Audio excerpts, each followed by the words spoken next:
afternoon and welcome to the May 14th special meeting of the Glendale City Council. Call to order at 2 p.m. May we have a roll call?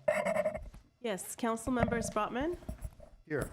Karpetian, Here. Kasakian, Here. Najarian, Here. Mayor Asatrian. Here. May we have a report? Yes, the agenda for the Tuesday, May 14, 2024 special public meeting of the City Council was posted on May 9th, 2024 on the bulletin board outside City Hall. And what's next? Next is item 1, finance regarding study session number 3, proposed fiscal year 2024-2025 citywide budget. I see Mr. Galanian has gotten into queue to speak. Mr. Galanian? All right. Good afternoon, Mayor Asatrian, members City Council. Welcome to Budget Study Session number 3, where we are going to present the citywide budget that includes all funds, as well as some highlights of major programs and projects presented by certain departments. Next Tuesday, we will have our session number 4 that will primarily be focused on follow-up items from council over the last 2 sessions and perhaps today's session, as well as requests that have come in for at least discussion for inclusion in next fiscal year's budget. We'll cover that on May 21st. And for all intents and purposes, budget hearing and adoption will take place the evening of June 4th. With that, I wanted to cover a couple of things. As you may know, we have currently 14 departments in the city of Glendale. They're generally divided into 2 sectors: external service departments and internal service departments. They divided equally, as you can see, with external service departments being larger, public-facing departments with larger budgets, and internal service departments on the right column that, though small, they play a vital and critical role in providing support to the other departments in the delivery of the services that we provide to the community. Although, again, smaller in size, but they are no less important in our opinion, and they're the backbone of our organization. For the sake of efficiency and streamlined presentation purposes, our focus is going to be on larger departments with larger budgets and the highlighted programs and projects that have greater impact on the community. And I thought that the public and the community members would be interested in knowing and finding out about these programs and projects, as well as the interest that council has shown. On the next slide,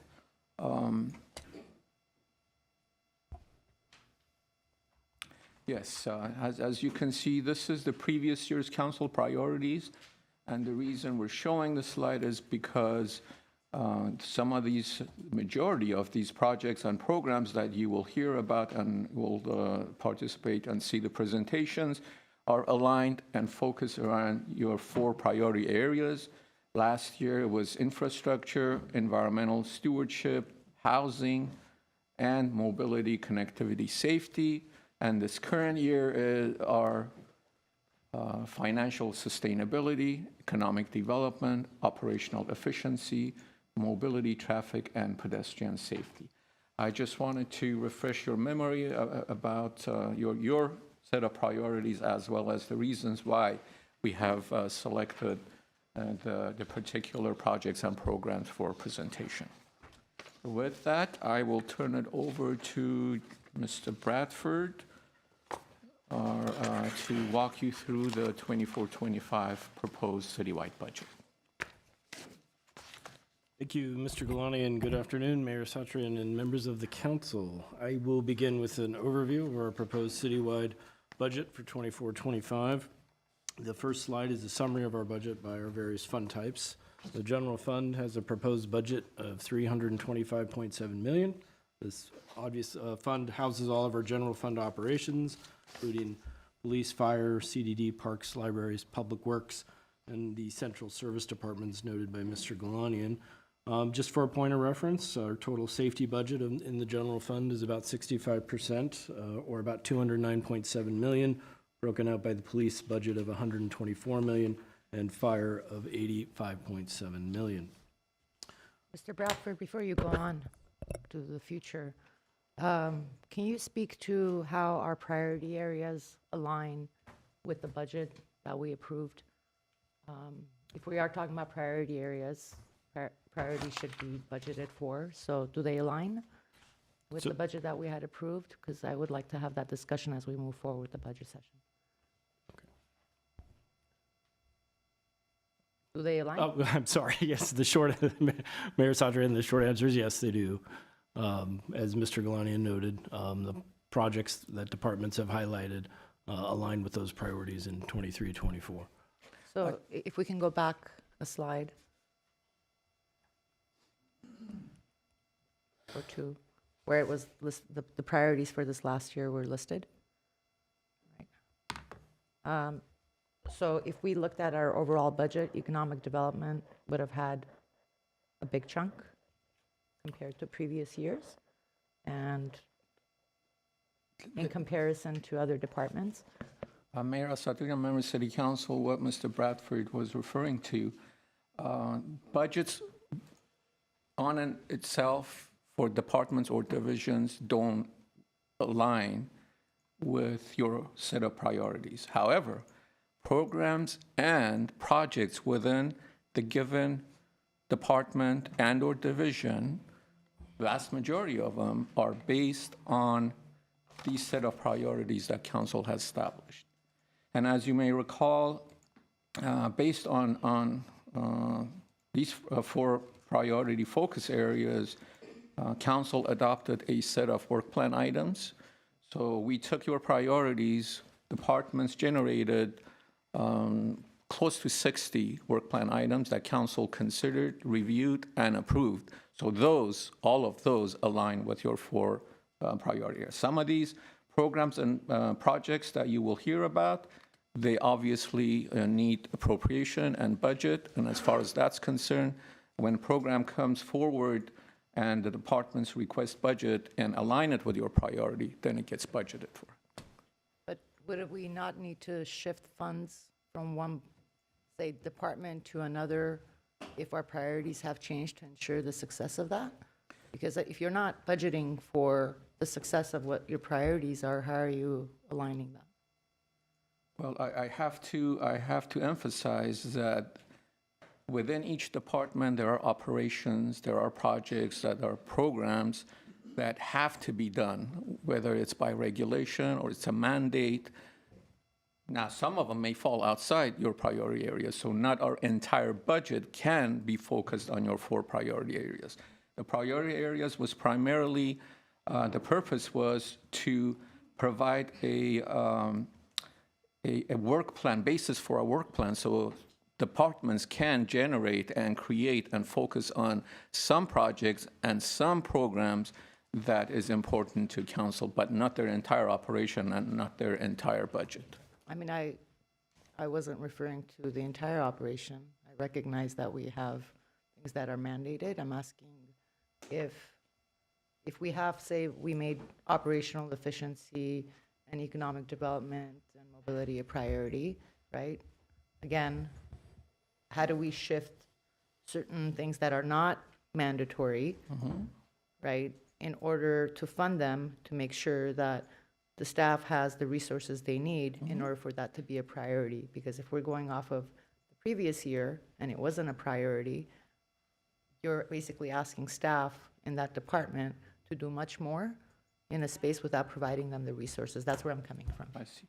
When, Mayor Asatryan, when during the budget review process, when the departments come forward with requests on programs or projects that align with your priorities and they don't have funding allocated to them, then we do, as part of our review process, allocate funds to make sure that the programs are sufficiently funded to be able to be implemented.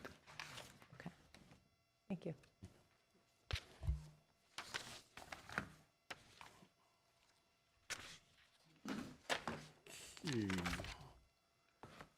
Moving on, the special revenue funds have an adopted budget, and a proposed budget of $152.2 million for 24-25. This represents our grant funding. It includes items such as our Housing Assistance Fund, our Parking Fund, Workforce Development, Major H, Asset Forfeiture, and our Transit Funds, which funds our Beeline operations. The budget in these funds generally depend on the funding received from the various granting agencies. Our debt service fund is where we pay the loan on our police building. That should be paid off in 2030. The non-enterprise capital project funds is a combination of several things. It is where we fund our general fund CIP. It also includes our development impact fees for parks and library, as well as our gas tax funds. And we do have grant funds that do fund our capital improvement as well. Moving on, we have our enterprise funds. This is where our GWP operation is housed for electric water. GWP is about 83% of our enterprise funds. We do have our sewer and refuse operations in our enterprise funds, along with our fire communications dispatch center. That is an enterprise operation as well for the fire department. And lastly, we have our internal service funds, which houses fleet, building maintenance, information technology, and all of our employee fringe benefits, and our insurances, including our liability insurance and our workers' comp insurance. All told, is a proposed budget of $1.252 billion.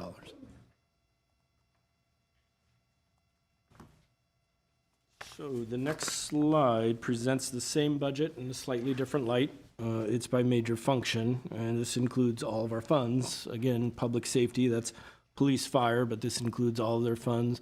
The general fund is about 90% of that. And as I mentioned, they do have enterprise operations for fire. That's our fire dispatch. Fire has their hazmat fund. For PD, their joint helicopter fund is included in this number, as well as the wireless communications fund, their radio shop. Quality of life, that is community development, parks and rec, and libraries. Starting with community development, this represents their general fund operations. So planning, building and safety, urban design and mobility, neighborhood services, economic development. For parks and rec, their quality of life programming, this is all their general fund operations, plus their special revenue funds, workforce development, nutritional meals, Major H for homeless services. The parks portion of their general fund capital improvement, that's improving all the different various parks in the city. And then library is also housed in quality of life, and this is their general fund operations. For housing, this is the rest of community development's budget, if you will, and most of this, a good chunk of it, is their housing assistance fund, their Section 8 programming. The next 6 categories on the list, starting with transit, are all for public works. Transit includes all the special revenue funds that fund the Beeline operation. Infrastructure, this is where Public Works' general fund operations are housed, so whether that's street maintenance or sidewalk maintenance, street tree maintenance, traffic signals and engineering, et cetera. And this is where Public Works has their general fund capital improvement, as well as their gas tax and any CIP grant funding. Rounding out Public Works is their enterprise fund, their sewer and refuse, as I indicated earlier, and then their fleet and building maintenance operation fund. The next 3 on the list is the GWP operation. That is our electric operation and water operation, along with the utility public benefits program, followed by the information technology department. This is the infrastructure and applications. Then we have our central support departments, the departments Mr. Galanian alluded to. And lastly, all of our employee fringe benefits, liability insurance, and other grants comprise of our budget. And with that, I will turn the presentation over to... Before you move on, Mayor and Council, are there any questions on these 3 slides before we move forward with the departmental presentations? I have questions on specific accounts. Would you like me to pose them now, or as the departments are doing that, Is are it, doing their presentation? Mayor, is it related to the departments or is it related to the budget? No, it's related to the budget. I have the more descriptive sheet, and so, for example, under police, account 6600, you're going from 7.7 million to 6.6 in the proposed. I don't know, that's a pretty big chunk, but I'm trying to figure out what the wireless fund is. So, Go ahead. Yep, sure. Mayor Souter and members of the council, that is the radio shop, our wireless communication that funds our radio citywide, police and fire, the main subscribers. Their budget does fluctuate from time to time based on the capital purchases. I want to say last year they had some pretty significant radio replacements, and they just don't need to budget as much since they did last year. okay, so do you want me to do these as we're going through? I think that would be helpful for me, if you don't mind. Right now or with the? No, what with the Yeah, departments? that's fine. Okay. So with that, we're going to start off with public safety, and I'm going to invite Chief Sid to present the highlights of his department.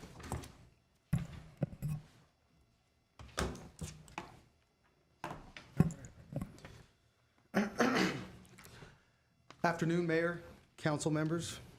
Good afternoon, not good evening.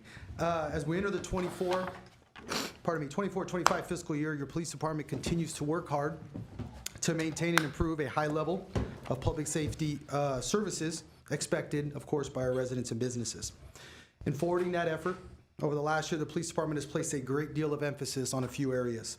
These areas include recruitment and retention of staff, including filling several vacant positions over this last year, finding innovative ways to leverage technology to improve our service levels and fight crime, continuing to prioritize traffic and pedestrian safety, as is in line with the council's strategic priorities, as well as modernizing our emergency readiness, all while continuing to push forward the department's overall professionalism, transparency, and community engagement. To that end, I'd like to briefly discuss a few of the highlights that are part of the police department's upcoming fiscal year budget, as well as some carryover items from this current year's budget. And the slide in front of you there, starting from the top, is our RTIC project, or Real-Time Intelligence Center project. The RTIC will be a huge step forward in leveraging technology and modernizing the manner in which our department responds to calls for service, deters and solves crime, as well as handles large-scale events. This new central command and control hub for the police department will be comprised of live video feeds from both public and private cameras from throughout the city, traffic cameras, automated license plate readers, officer body-worn cameras, police vehicle dash cameras, as well as helicopter and drone feeds, and it'll all be fused together and supported by cutting-edge software platforms. This exciting new addition to the police department will not just improve public safety in our community, but it will make us one of the leaders in the region in how we utilize technology. Upon its completion, I believe the RTIC will have set the standard in our region for what a real-time crime center looks like. Moving on, the police department is moving forward with the approval of council, God willing, with a purchase of a mobile command post. Our mobile command post, the one that we currently have, is 22 years old, and needless to say, it has reached its shelf life. The current mobile command post does not have the technology or space to effectively be used during police operations and is currently used as only a place to shelter. Pending, again, the approval of City Council and through the utilization of asset forfeiture funds, the new mobile command post will be outfitted with technology and the space to effectively manage and provide police and fire services to our community during critical incidents, natural disasters, pre-planned large-scale events. The technology in this new mobile command post will allow for this vehicle to essentially serve as a real-time crime center on wheels. In addition, this mobile command post will also be able to provide uninterrupted police services to the community should the police department building become inoperable or uninhabitable for any reason. This new mobile command post will allow police and fire command staff, as well as city leadership, should the need arise, a location to manage any situation, maintain fluid emergency services, including the ability to receive 911 calls, dispatch emergency personnel, and communicate with other partner agencies. Moving forward, traffic enforcement and education. Traffic and pedestrian safety continues to be a high priority for our council, and our police department as well. And through community engagement and feedback, as well as through ongoing community surveying, we all know that traffic safety still remains the #1 concern for our residents. To that end, the police department will continue to utilize a significant amount of our staffing and budget funds to dedicate to traffic safety. This includes enforcement and education efforts in the area of speeding, reckless driving, distracted driving, impaired driving, school traffic safety, and bicycle and pedestrian safety. Led by the department's Traffic Bureau and supplemented by our Patrol Bureau, the department will continue to tackle traffic safety through directed enforcement, education campaigns, high-visibility patrols as deterrents, as well as through collaboration with our traffic engineers and our Public Works Department. Last up on the slide there is our mental health resource clinician. The continued funding of a second mental health clinician from the LA County Department of Mental Health is, needless to say, an invaluable asset. The second Glendale-funded mental health clinician allows the police department the ability to provide our community 2 full-time teams, each comprised of a DMH clinician partnered with a specially trained Glendale police officer. This allows us to provide mental health and crisis response services to individuals coping with mental health challenges here in our community. Between our 2 teams, the department now maintains 6-day-a-week coverage, spanning through daytime and evening hours. And again, these folks go out and deal with oftentimes some of the folks that are most vulnerable in our community, providing them crisis response, mental health services, and periodically also having to place people on psychiatric holds.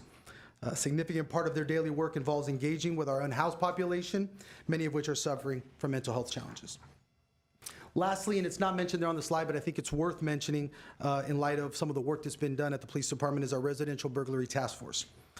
This task force was created and implemented late in 2023 in response to a surge in residential burglaries throughout different neighborhoods here in the Glendale community, but is also a troubling trend throughout our region here in the greater LA area.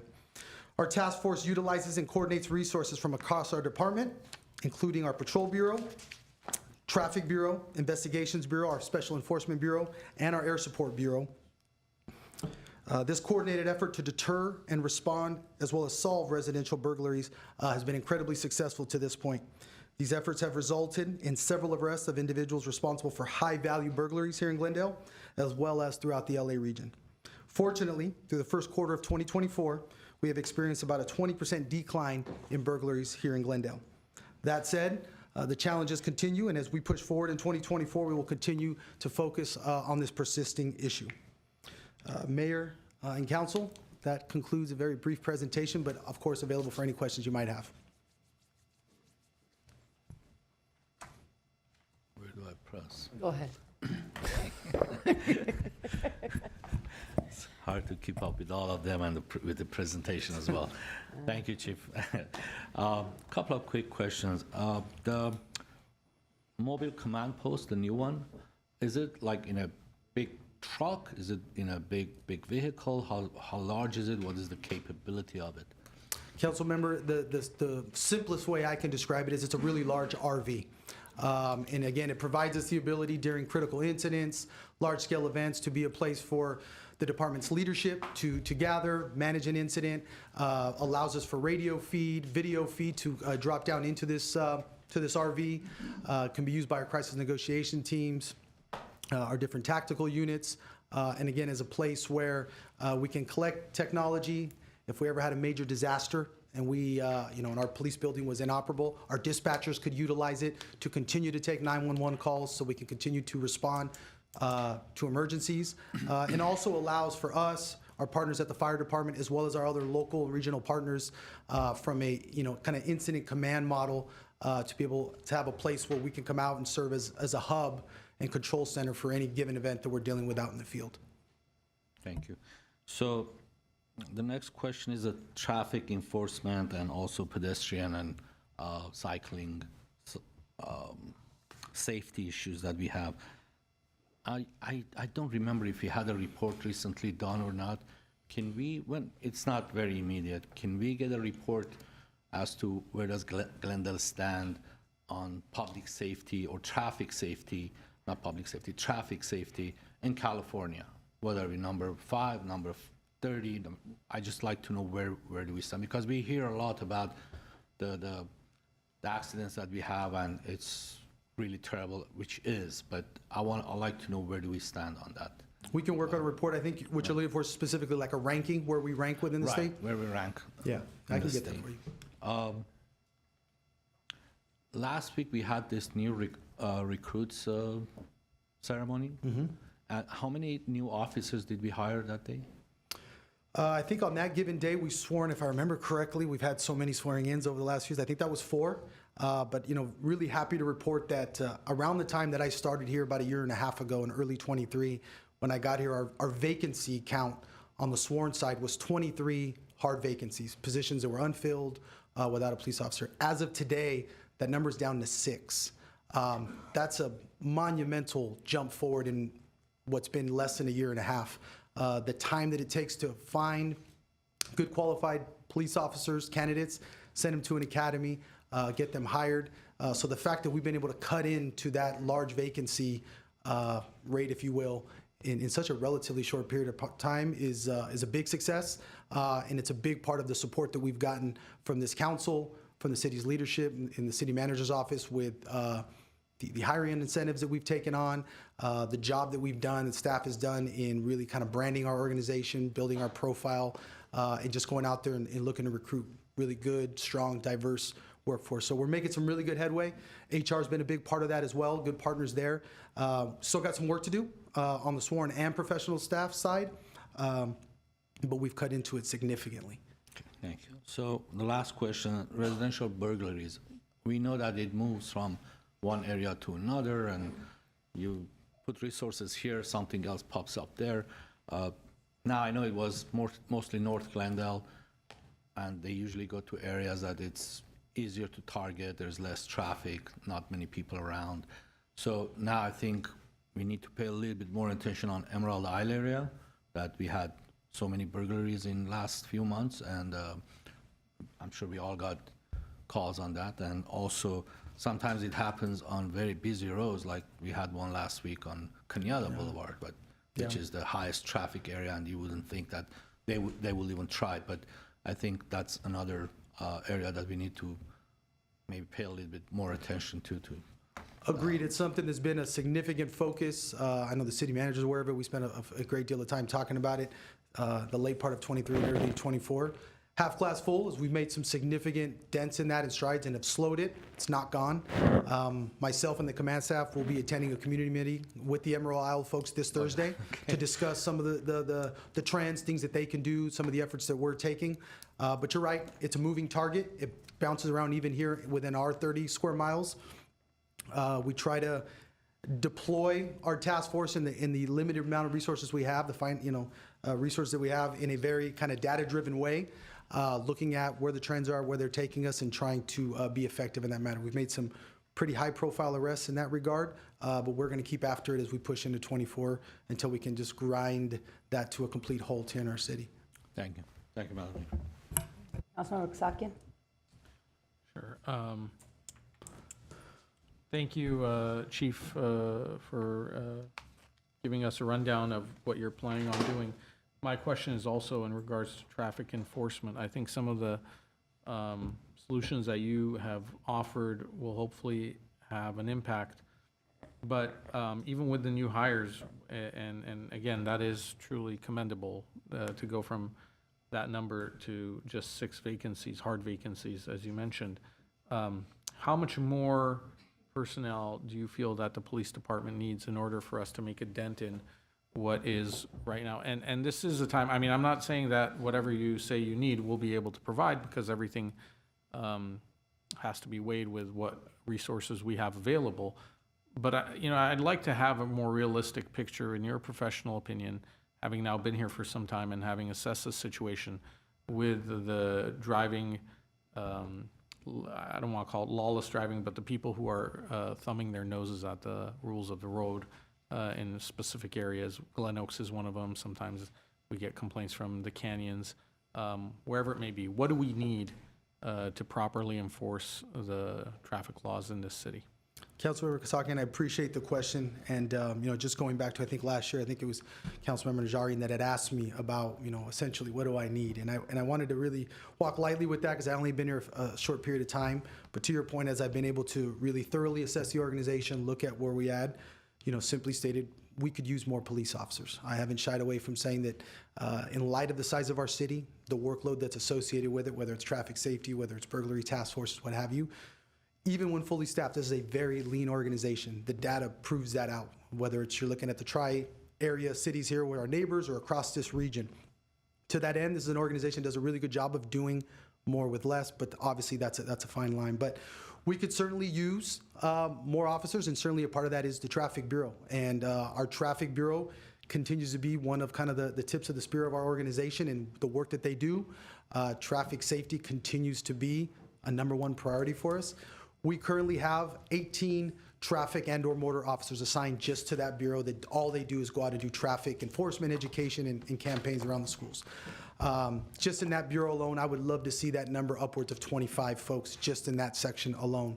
When we talk about things like burglary task forces, where I'm robbing Peter to pay Paul oftentimes. I'm taking resources from different parts of the department, putting them in a given focus. When we do that, we're usually pretty effective, but naturally, you're taking that away from some other part of the organization and some other duties that need to be accomplished. So, I think understanding that police officers are not inexpensive, the city council and the city has a lot of things to consider, but as we get to a place here, God willing, to the second half of 2024, it's conversations I've expressed to the city manager that I think it would be prudent to put together a long-term plan of what that should look like in growing the organization, and probably for a deeper conversation, but this is an organization that, we are currently 248 sworn members, from myself down to the newest police officer, when fully staffed, when in reality, we should probably be around 300.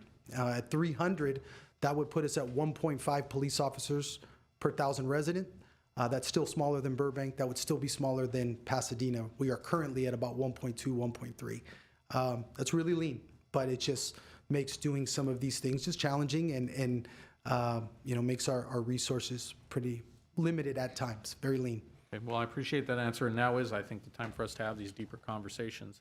I think that's the opportunity right now as we're looking at the budget in its entirety to make determinations as to where we need to put them, and I personally think that now would be the time to invest in public safety, given what's happening around us, not just in Glendale, but ultimately in all the areas that surround us about Glendale and what seems to come into Glendale in terms of issues. And on that note, I want to ask you about what the strategy is of the police department to deal with the rise in some of the gang activity that we've seen.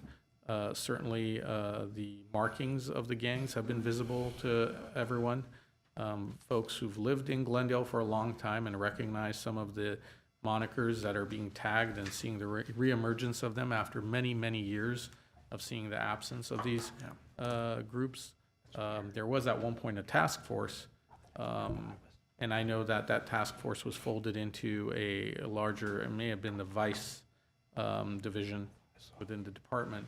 But how are we addressing this now as we're seeing the release of more individuals with past histories and who are unfortunately reverting back to some prior activities? Yeah, I agree with you wholeheartedly. It's a conversation that just the last couple of weeks, command staff and I have been having. Currently, our gang investigator, gang officer, does it collaterally. It's a patrol officer who collaterally, when he can find the free time, which is tough as a patrol officer, as the one doing so much of gang enforcement nowadays is really online. It's internet, it's social media accounts. So there's a great deal of work behind the scenes in doing intel, taking that intelligence, making it actionable, and then going out and doing enforcement around it. But as our staffing numbers get back up and we get closer to, in and around fully staffed, we get some folks back to work. We've already had discussions about bringing back at the very least 2 officers that will be full-time dedicated to just doing gang-related enforcement, intelligence, partnering them up with our special enforcement division that you had mentioned from before. But it really just comes back to a conversation of staffing. And but it's important. We are starting to see some of the same stuff that you're describing, up to and including an incident that occurred in our city on the MTA just yesterday that we believe to have been gang related. So It's absolutely on our radar. It will continue to be. And as we get to a place where we're getting more staff, I'd like to see us get to a place where we can specifically assign some folks to just really focus on that issue. Chief, if I may, Mayor, also the Arctic, once it gets up and running, if you would cover what assistance we can expect from Arctic as far as the gang-related graffiti is concerned. Mr. City Manager, yeah, I appreciate the question and that it was something I wanted to highlight when we talk about staffing. I also don't want it to be lost either on me or from the police department standpoint that we're also trying to find innovative ways of how to offset sometimes maybe not having as many police officers as we'd like, whether it's through professional staff, civilian staff, doing some of the roles that maybe historically we've had police officers doing, and then the other piece is the technology piece. And with this real-time intelligence center, once it's up and running, our ability to respond to crime in real time is going to improve, I think, significantly. And then also our ability to use it for intelligence and to solve crime, whether it's quote unquote low-level things like vandalism that oftentimes escalates into more serious violent crime. Again, hence something very similar to what we saw on the MTA yesterday. So we're going to find ways through the Arctic and technology to improve our ability to respond and solve crime as well. Thank you. Thank you. Chief, we've been approved for the automatic speed camera tickets, AB 645. Can you tell us how our budget is affected by that? In other words, are we paying for those machines? How much are they?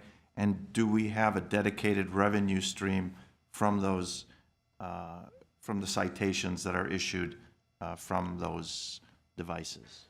Yeah, I don't want to wade to go deep into those waters in that both by legislation and by design, that entire program is going to be handled out of our Public Works Department. We will be here to support Public Works in it, but that's a program that, again, is going to be administered and run entirely out of Public Works. So not to step aside the question, council member, but I might be better directed at the Public Works Director. So you'll be telling us where the hot spots are? 100%. And all that. Our staff will be working with traffic engineering to kind of evaluate, as you said, the hotspots, places where we're having issues with enforcement. We'll take our traffic collision data, use that as a part of deciding where are, if I'm not mistaken, I think 8 cameras that we'll be allowed to put up in our city. Okay. And Councilman, then, go ahead. just one more question. Yeah, go ahead. And we were in Santa Barbara in February, and we saw the city of Beverly Hills demonstrate some of their drone, they called it something else, drone system where they can cover a lot of space. Are we going to be doing any of that as well in the Arctic Yes. umbrella or in any other subcategory? Councilmember Najarian, yes, we are. We already have, I believe, if I'm not mistaken, 12 drones assigned to the police department. We use them on what I would describe incident specific. We have a handful of officers that are assigned to patrol, but collaterally are FAA certified pilots.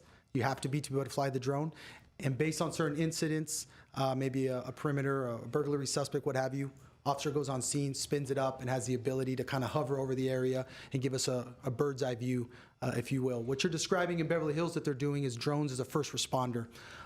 They're shooting them up off shooting them maybe is a bad term, flying them off the top of their building and sending them to calls for service. We've looked at that model here.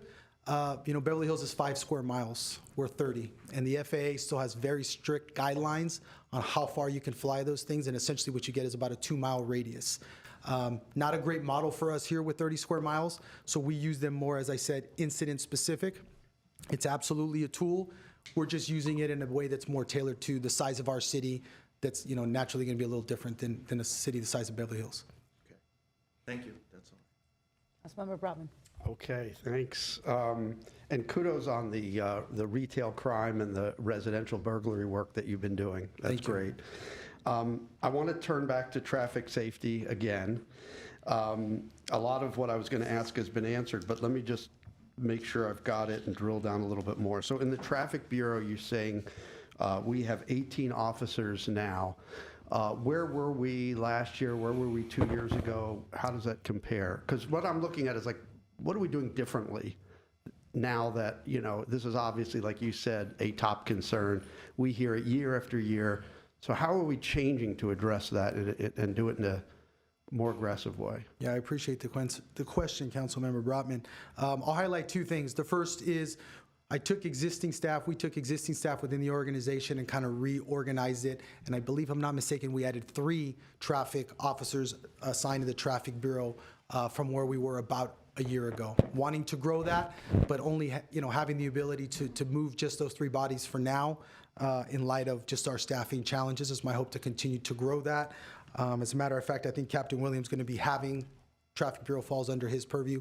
We're going to be having another kind of transfer process for folks that are interested to go to traffic, as we're wanting to train some folks up and get them ready so that when staffing allows, that we can maybe add some more to the Traffic Bureau. So we're trying to find ways to add staffing there, and we'll see what that looks like in the long term. The other piece is really trying to improve how we use data and how we deploy our staff. I'd love to have, as we touched on, dozens of more officers. We have what we have. So I really want to try to do as good a job as we can to deploy them in the most effective and kind of intelligent way that we can. So our staff and leadership in the Traffic Bureau are constantly kind of assessing data, trying to find hot spots, and that's everything from complaint through survey, through data, and kind of comprise all that together so that regardless of the amount of staff we have, that we're deploying it in the most effective manner that we can and in the most needed areas so that we can be, like I said, as effective as possible. Okay, so up 3 from, plus or minus 3 from like a year ago, Correct. all through reassignment. Correct. Those weren't added bodies to the department, just reassigned within the organization. And this year's budget, does it call for more, or is it 18 is kind of what you see? That's what you have in this Yeah, budget? there's nothing in our budget of adding any sworn police officers. Okay. Now, I know in the past we've had issues of, we have the positions filled, but we have people out on injuries and other things. Out of the 18, how many are actually working? That's a great question. Myself and Captain Williams sat and looked at that really hard. Of the 18, if I'm not mistaken, I believe the number is 12, if I'm correct in answering that. 12 that are actually coming to work.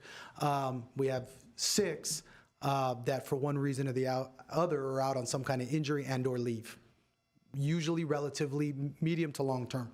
And is that higher than it's been, lower than it's been? That's probably a little higher than it's been. I think as an organization, our workers' comp, IOD leave is a little higher than usual. However, there's always going to be a percentage of staff, particularly on the sworn nature, the nature of the job, it's physical and it's demanding of folks that, it's just kind of baked into the operation of any organization that you're always going to have some folks out on some sort of personal leave, long-term leave, and or injuries that are going to keep them away from work for extended periods of time.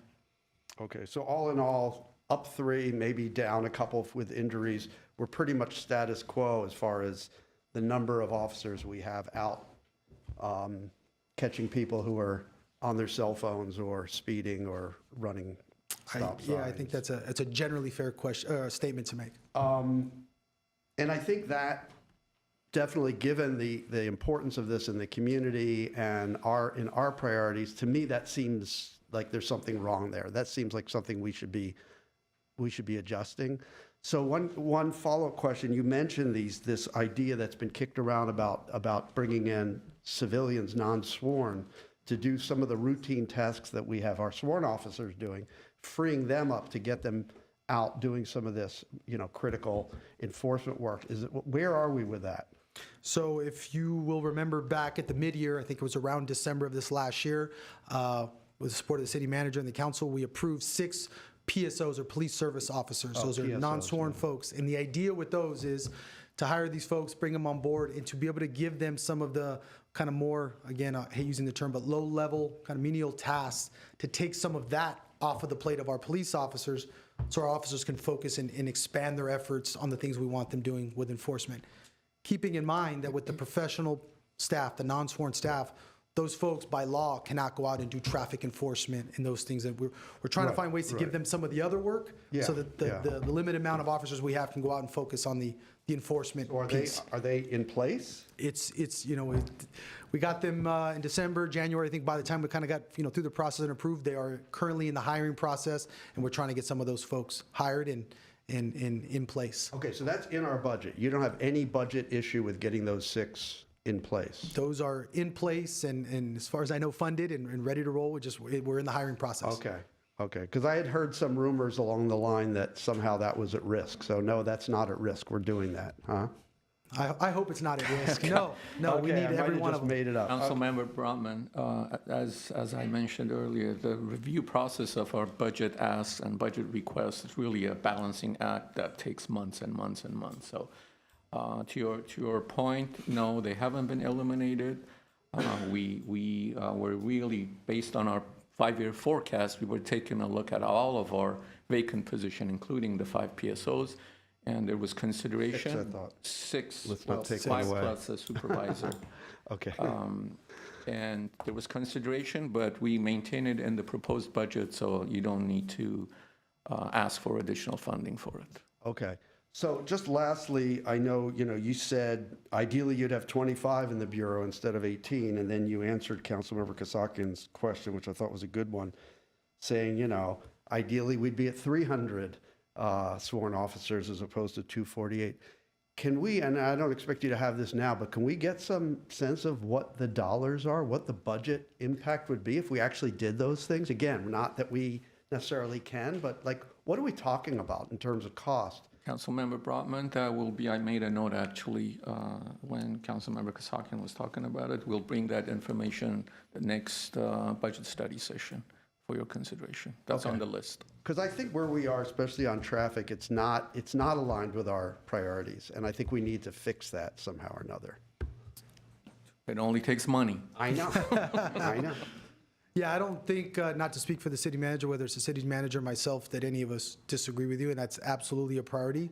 But as the city manager stated, we're making hard choices in light of what we have available to us, and funding is an important part of that equation for sure. Okay, thanks a lot. Mr. Galani, did you have? Yeah, I was going to, in response to Councilmember Najarian's question, Public Works Department, when they come up for their presentation, that status of the speed camera installation is on the list. I think most of my questions got answered, but actually, I'm just going to go off of the 6 that we were just discussing. How long between when we approved, what was the time frame between when we approved and when it actually got posted and the recruitment started? This is an absolute approximate, I think a couple of months, probably a solid 8 weeks or so. And I would say, without being able to put my finger on any specific piece, a lot of moving parts, going through the council process, getting approved, getting funded, then starting a recruitment process. Some of that's on PD of reviewing bulletins and all that, then HR being able to kind of get to that at a time when, human resources is taking on a great deal of recruitments on a bunch of different fronts. So I'd say a couple of months. So 8 weeks between, Roughly, estimate yeah. 8 weeks from the time we approved it, or from, because you mentioned some other things prior to our approval. So from the day that we approved to the time that it was posted, 8 I think weeks? approximately that's accurate, yeah. 8 weeks. Mayor, if I may also add to the statement that the response that the chief gave. The chief and I, we were seriously looking into other options, alternative options in light of the cost of staffing, and that was to use private security perhaps, or companies that may potentially be able to help us out in this endeavor. But it turned out to be, and the chief can speak to it in more detail, it turned out not to be as cost effective as we thought. So for a period of time, 2-3 weeks, we were actually considering and negotiating and getting proposals from private companies. Was that before or after our approval? It was after. After. So the reason I bring this up is because when we approve things, right, or whether it's police today or a park project tomorrow or whatever it may be, we're under the impression that we've given you the resources that you need to move forward to be successful, right? And so then if we're not seeing it, but you guys are doing something else, we're under the impression that it's being done. So, I think it would be helpful, whether it's police today or whatever department it may be tomorrow, whatever project it may be, for us all to kind of be aligned and if things have shifted or you're considering something else for us to be made aware of that. Because I walked away that day, for example, thinking I gave him what he needed, and I recognized that you guys were going through a process, but again, it would be helpful if we kind of were made aware that things have shifted. Right, and Mayor, that's on me. But we didn't ignore council's direction. That was in place. But again, as I mentioned, with the budget forecast that we see in front of us, it's really for not just the police department, but all the departments that report to me. We always look at alternatives that we can save cost. And this was just the research process.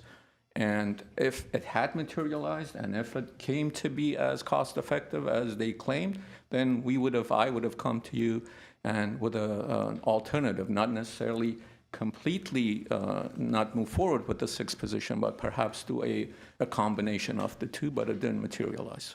I get it.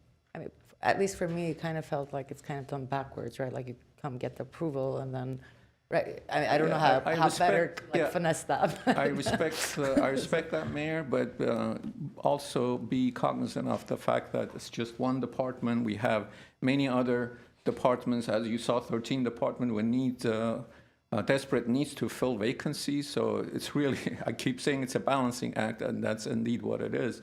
But that came about after the direction. Again, we didn't ignore it. It was just another alternative that we wanted to look into. So I know that my colleagues mentioned, really looking at bringing on additional resources for you, especially for traffic. I would be very much interested in any kind of report that we also have, what kind of traffic collisions or pedestrian collisions we have. I think that data is really important as we're going to be going through the other plans that we have. I think our Transportation Commission, recently somebody had posted something about 35% of the emergency calls were, so I don't know, I saw something, that should not be my, I would like to get it from staff, so. Yeah, You can speak to if I it. could respond to that, because I heard that too, and don't know the context of it, so I'm not Right. looking to discredit whatever was said by whoever it was said by, but when you look at all our traffic collisions in any given year, and I looked at kind of a 5-year snapshot, we're probably somewhere between 5 to 8% total of traffic collisions that involve a bicycle or a pedestrian. So, I heard the number 30, 35, 30, Right. that's a huge number. That's nowhere close to that. Like I said, in looking at the 5-year kind of snapshot, trying to ascertain in instances where a bicycle and or pedestrian were involved, and it's usually flexes between 5 to 8-ish% of all our traffic collisions are some ones that involved either a pedestrian or a bicycle. Can I, just on If I that? may finish my items. Yeah, I on just that. wanted to I'd like to clarify. finish. Okay. The mental health resources clinician. I know that the libraries also had somebody, and we were talking about how having these in silos in different departments versus it being actually housed under community services, but then dispatched to whatever you need. Do you think that the system works best, that it's under you versus it being perhaps under community services and parks?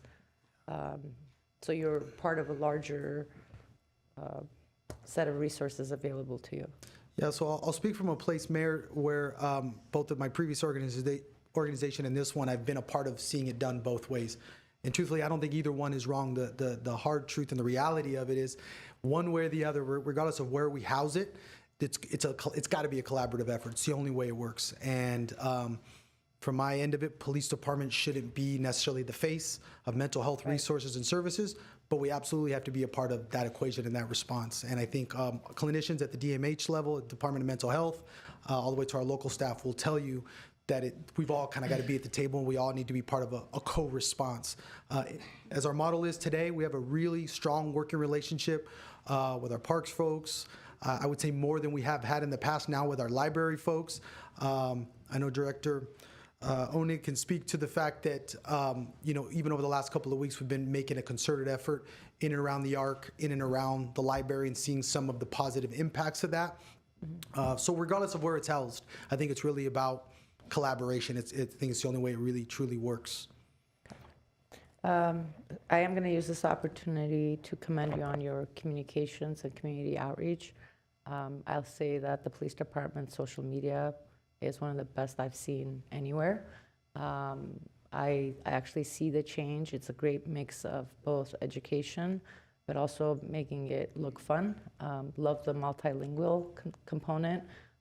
Makes us a very outward-facing, community-friendly police department, which I think is, very rare for police departments to begin with. But just wanted to commend you and the communication staff on that. I hear a lot of positive feedback from community members and organizations. So thank you. I appreciate that, Mayor, and I get much of the same feedback, and both in our engagement with the community, it's been awesome. It's also been a great asset in how, as we recruit staff, oftentimes I'm sitting in front of new employees hiring them, they talk about how they first heard about us on some social media post or whatever. And then the transparency piece, letting folks know some of the work that we're doing, whether it's burglary task forces, traffic education, whatever the case might be, we're going to keep kind of pushing forward with that. But you're also bringing a human element to police officers, which I think is critical in continuing to bridge the community with the police. So thank you. Thank you. Councilmember Brotman, I know you had a Yeah, it comment, was so just a if you want to very do that, and teeny then little yes. thing. Yeah, I was just, you were talking about something somebody said about pedestrian and bike collisions. It could have been, I'm just putting this out there, it could be collisions that result in serious injury or death. That would probably be a higher number. That's going to be closer, I think, again, ballpark, total traffic collisions, usually around 20% of them result in some report of some sort of injury, keeping in mind that of that 20%, roughly half of that is a complaint of pain. My neck hurts, my back hurts, things of that nature. So that's probably closer, to, I'm assuming what was I was thrown just out there. thinking that was a possibility. Sure. Councilmember Kasakian. Thank you. I had questions, but given how much material we have before us, I'll save it. I'd like to talk to you afterwards, Chief. I have a few more specific operational questions. One of them is regarding our reserve officer ranks and that program. Thank you. No problem. Always available. Councilmember Karpetian. Yes, thank you. The 6 new employees, reserve officer, Police, police service. Police is it service called again? officers, PSO, police service PSO. officer, police service officer. non-sworn position. Okay, so as you mentioned, they cannot be a law enforcement officer, right? Because Metro tried that, and they pulled the sheriff department from MetroLink, and they had incidents. They sent these officers that they call them ambassadors, and they had so many incidents because people sometimes they don't want to even respond to a police officer, let alone someone who's not a law enforcement officer. But I think one other thing we need to consider is if one of the biggest problems that we have is the crimes are not being prosecuted. They are letting people out. They just book and release people. There was a lady who was arrested 6 or 7 times in one day, but she still got out on the same day. So if that happens, if our DA's office prosecutes all this and they don't reduce the misdemeanor, felonies to misdemeanor, how much would that help our department or in law enforcement in general? Because if they do their job and we do our job, I think it's a lot easier to collaborate and reduce crime, rather than just letting them out on the same day. And sometimes they laugh at police officers and that brings the morale down and rightfully so. I would be, the same way. If I go arrest a guy and an hour later he's out and doing the same thing, it puts a lot more pressure on different departments, small departments like us. So I think we need to look into our entire operation and budget as to how it would positively affect our departments, law enforcement officers, if the crime is prosecuted and we have an election around the corner. People can change with their votes, not just complaining. They can change things with voting for people who would prosecute the right crimes. I'm not saying just everybody has to go to jail, but I think that's one of the other things we need to consider. And as a department, as a whole, as a city, we need to consider that and see how would it affect us, and financially as well, how much it would help us if the same police officer doesn't have to go arrest the same guy 4 times a day. Councilmember Garpetian, I couldn't agree with you more. It is sometimes a shot to morale, creates extra challenges. It is disappointing when we have to go out and rearrest the same folks victimizing our community. As of late, we've also seen folks that are transnational that are coming from other parts of the world to come here to commit crime. And there's a belief that a part of that has to do with a lack of prosecution and whatnot on that end. That said, I want to emphasize to this council, to the community, I can't say this loud enough or sternly enough, that that's not going to deter the Glendale Police Department. Even with our staffing challenges, our arrest numbers are trending up. Our guys and gals go out there every day, work hard. We're going to keep arresting people. We're going to keep booking them. We're going to keep bringing them before the DA's office. Naturally, going to do the best we can to work with them and see that we can get as much cooperation and prosecution from that end. We'll see what the future holds. There's legislation that's going up and down the state that's looking to make some of the punishments that follow things like burglary and retail theft.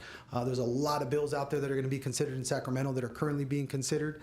So we'll see what that holds. But one way or the other, rest assured, our department is not going to be deterred from any of that, and we're going to keep going out, being proactive, arresting folks that are looking to victimize. It won't be tolerated here in Glendale one way or the other.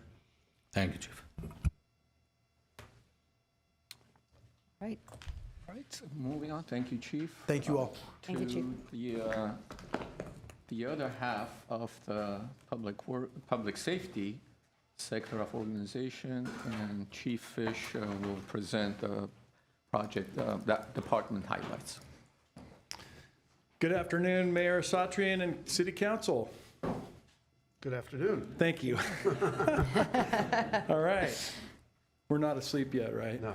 Okay, good. Far from it. I know the, it's not lost on me that 2/3 of our budget is put into, at least our general fund is put into public safety. I think that between the fire department and the police department in this town, we have our command staffs work very close together to make sure that our operations can overlap as much as possible where they can. So on that note, we got some exciting things to talk about, and some opportunities for some change in our service model. But first and foremost, I'm real happy to say that the service that we provide from our one of our big enterprise funds, at least from the fire department standpoint, is the Verdugo Fire Dispatch Center. And we were very lucky to have great staff, great leadership in that center right now. And what's happening as a result of that is we're getting shopped around by a lot of different cities on the east end of the San Gabriel Valley, specifically Laverne and West Covina. So West Covina approached me when I first got here in December, and they said, "Hey, is there a possibility that we could join Verdugo?" And we said, "Absolutely, let's talk about it." And so after some shopping around, they came back and they said, "We think that Verdugo is the best value, and they're going to provide us with the most bang for our buck." And sure enough, that's exactly what happened. West Covina actually signed a contract with the help of our friends in the city attorney's office. It worked out to where we're going to be, we're dispatching now for West Covina to the tune of $800,000, approximately $800,000 more to that enterprise fund. So that's good. It speaks not to anything I've done. It speaks not to anything that anyone else has done, but the people in Verdugo that do a great job day to day. So some of the stuff that they do on a regular basis is emergency medical dispatch. Emergency medical dispatch is when you call 911 and you need CPR, our dispatchers will instruct you on how to do CPR on your loved one or on whoever that is that's down on the floor needing CPR. We've had quite a few saves. We had a save as recently within the last 24 hours where a person was driving on the freeway through West Covina, actually, and our dispatcher gave instructions to the driver to pull the car over and help out this lady who was overdosing. Little did she know it, and she was pulseless and non-breathing. They brought her back. So that's something that our dispatch center is. There's tremendous value for a city like West Covina or any other city in the area that might decide to join Verdugo. So that's one of the exciting things that we're looking forward to.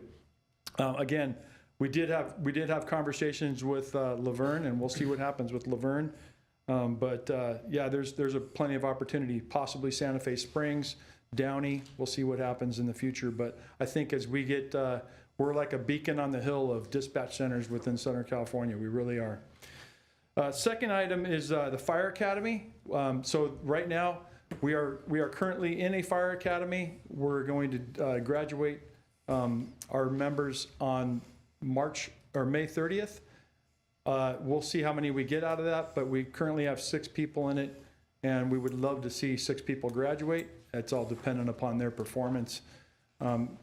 The idea being that, even with that, with retirements and people that are going to leave the organization, we will have approximately 10 openings.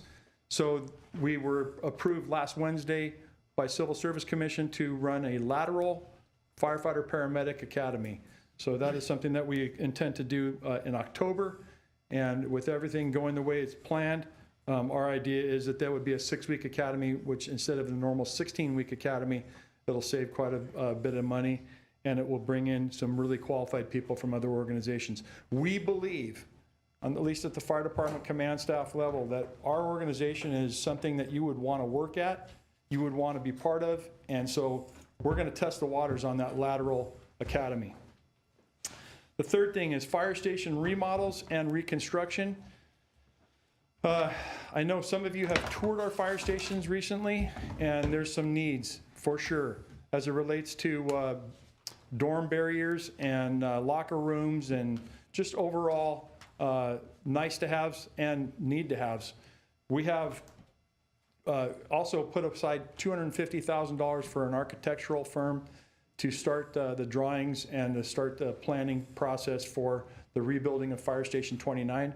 You might remember this being part of, this was the first priority out of the 3 phases in the standards of cover / community risk assessment that you had the opportunity to see back in April. So we're looking forward to modernizing construction, bringing these fire stations into the 21st century, and also bringing the older fire stations up to speed as it relates to just, these are our homes, and we'd like to have our people comfortable in their homes when they work for the city. The fourth thing is cancer screenings. I personally have experience dealing with these cancer screenings. For the price of really a nominal fee to get these cancer screenings, it's a blood test that screens over 50 types of cancers. And so it's not a secret that firefighters get exposed to carcinogens. Even within the turnouts that we wear, there's carcinogens, right? And so those are being worked out eventually as we replace the old turnouts and buy the new ones. But there's actually carcinogens in the gear that we wear. So it's not a big secret that if you're a firefighter, you have like a 2/3 more of a chance of getting some type of cancer than you would if you were working in any other occupation. Again, we go into burning buildings, we breathe smoke at times. We try to reduce that exposure as much as we can by using breathing apparatus and good safe workplace practices, but it doesn't always work out like that. And so there's always going to be some type of exposure to some type of carcinogen. I believe these cancer screenings will save lives. I can tell you from my previous 5 years up in Santa Barbara County at Carp Summerlin, there was an individual that received that Gallery blood test cancer screening, and it saved his life. He had thyroid growth, and it got picked up on the cancer screening. He went and got the help that he needed, got the cancer treatment, and he's still alive today. So that one life worth saving is worth every dollar that we spend in the cancer screening process. And then the last thing is there will be 2 additional peak hour ambulances to enhance daily coverage. If you remember correctly, in the standards of cover that the master plan that we gave you back in April, we needed 2 additional peak hour. So these are 12-hour ambulance cars that we're going to run from roughly 7:30 in the morning till 7:30 at night. If you look at the master plan, you'll see that there's a huge bell curve that happens from about 10 o'clock in the morning until about 6 o'clock in the evening. And that's where most of the calls occur during our day. Well, we get to a point almost every single day where we're running out of ambulances in Glendale. And we have basically 6 right now, 6 full-time ambulances, and it's just not enough. So we would like to get to having 8 of those on the road. And so that's something that we budgeted for next fiscal year, and that'll be under, for your consideration with this budget. But again, what we're trying to do is, these will be BLS ambulances. They'll be staffed by hourly workers, and I believe that this will enhance our ability to get people to the hospital quicker on a regular basis. And with that, I'd love to entertain any questions that you might have for me or for the fire department. Thank you, Chief. Councilmember Garpetian. Thank you, Madam Mayor. Thank you, Chief. Couple of quick questions. You mentioned Verdugo Dispatch and we added West Covina. Do we have to add staff in order to handle the more load? Like if Laverne comes in, how does that work? That's actually a question that we had to wrestle with. As of right now, we believe we have the staff to be able to bring on a West Covina. However, if a Laverne or a Santa Fe Springs or a busier fire department, maybe even Compton came in, we would definitely have to increase staffing. So we're kind of at our capacity right now as it relates to Verdugo staffing. And our idea would be, if we do bring on another organization, we're going to have to increase the staffing. We have the space for them, but the thing is right now, I think we can handle what we got with West Covina. Okay. The cancer screening, how often do you have to do it? We would like to see our members do it on an annual basis. Annual basis? Yes. That way we can, if there's a growth that occurs between the 1 year and the next year, it's not going to be very large. And again, these are blood tests that occur, so it will pick it up very fast. Early detection, basically. Early detection, absolutely.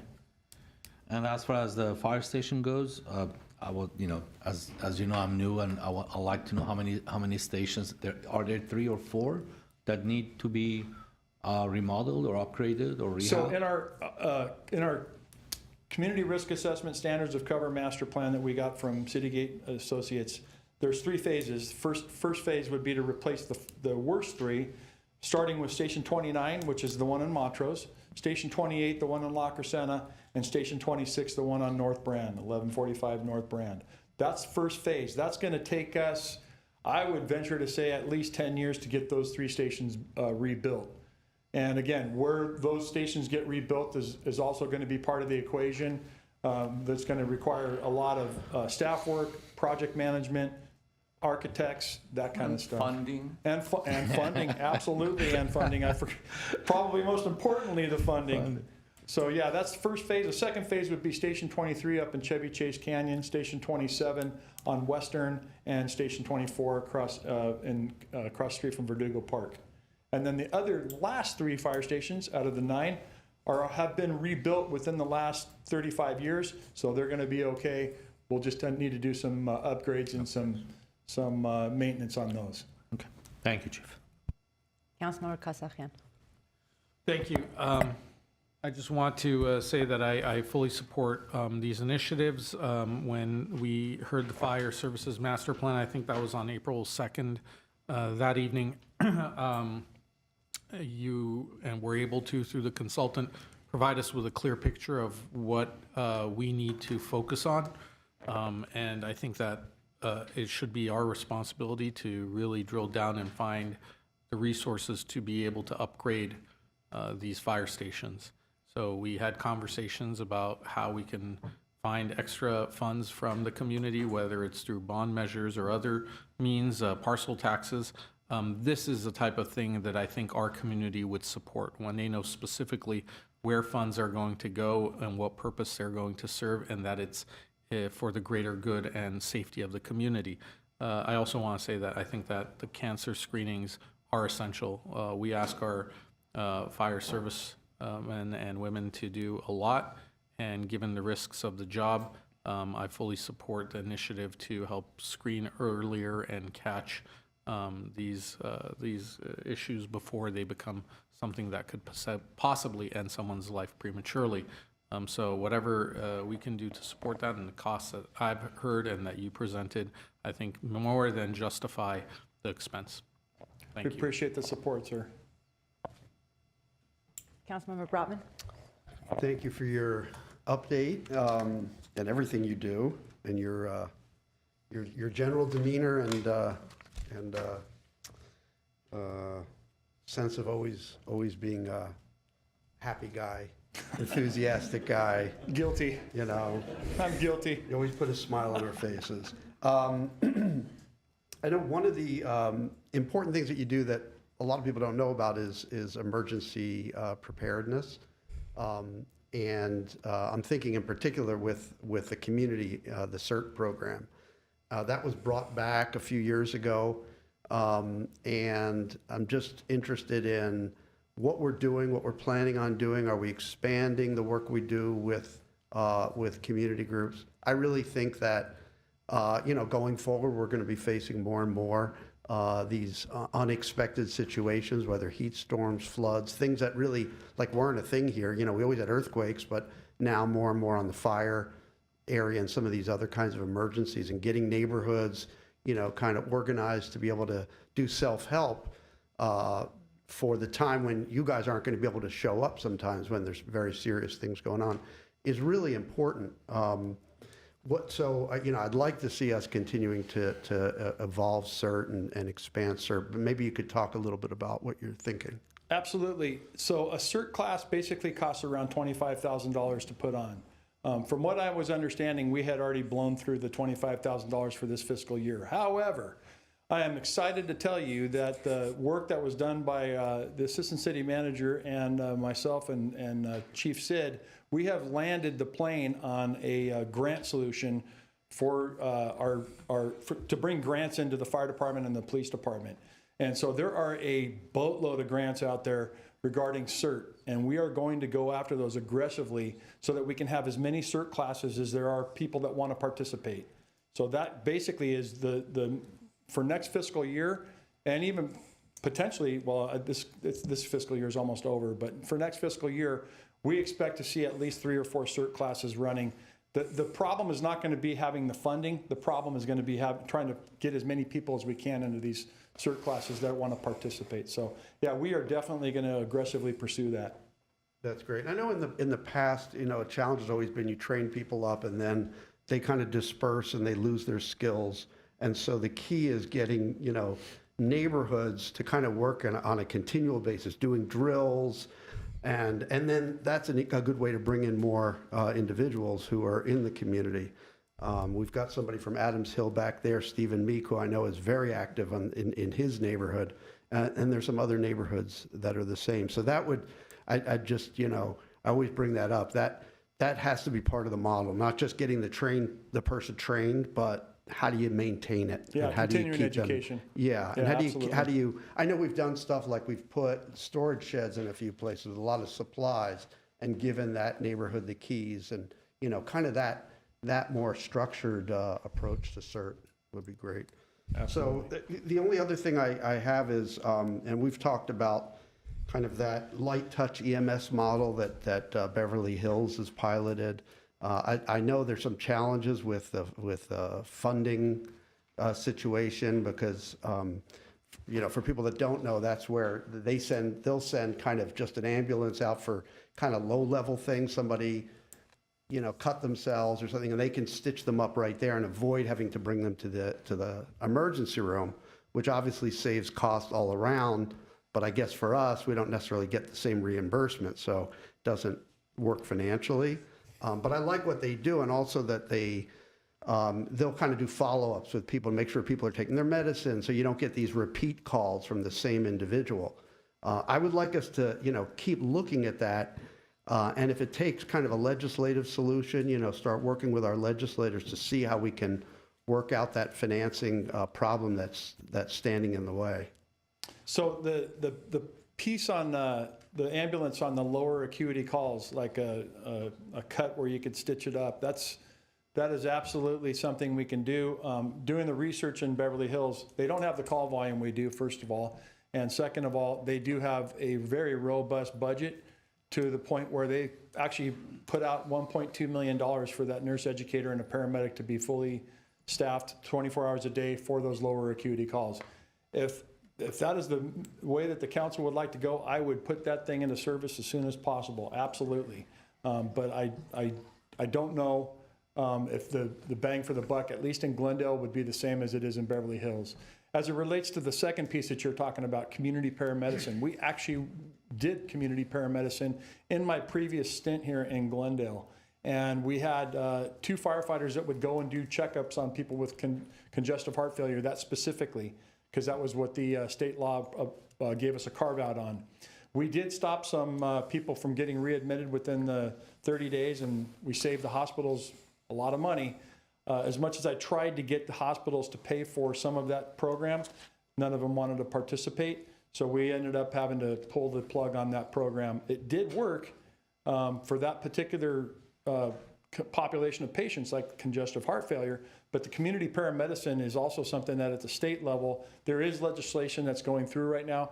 I would love to see it get supported and even passed to where wouldn't be so many hoops to jump through to get people the proper care that they need so that we can check up on these people. Again, if that's something that the council decides they want to fund, I would be for it.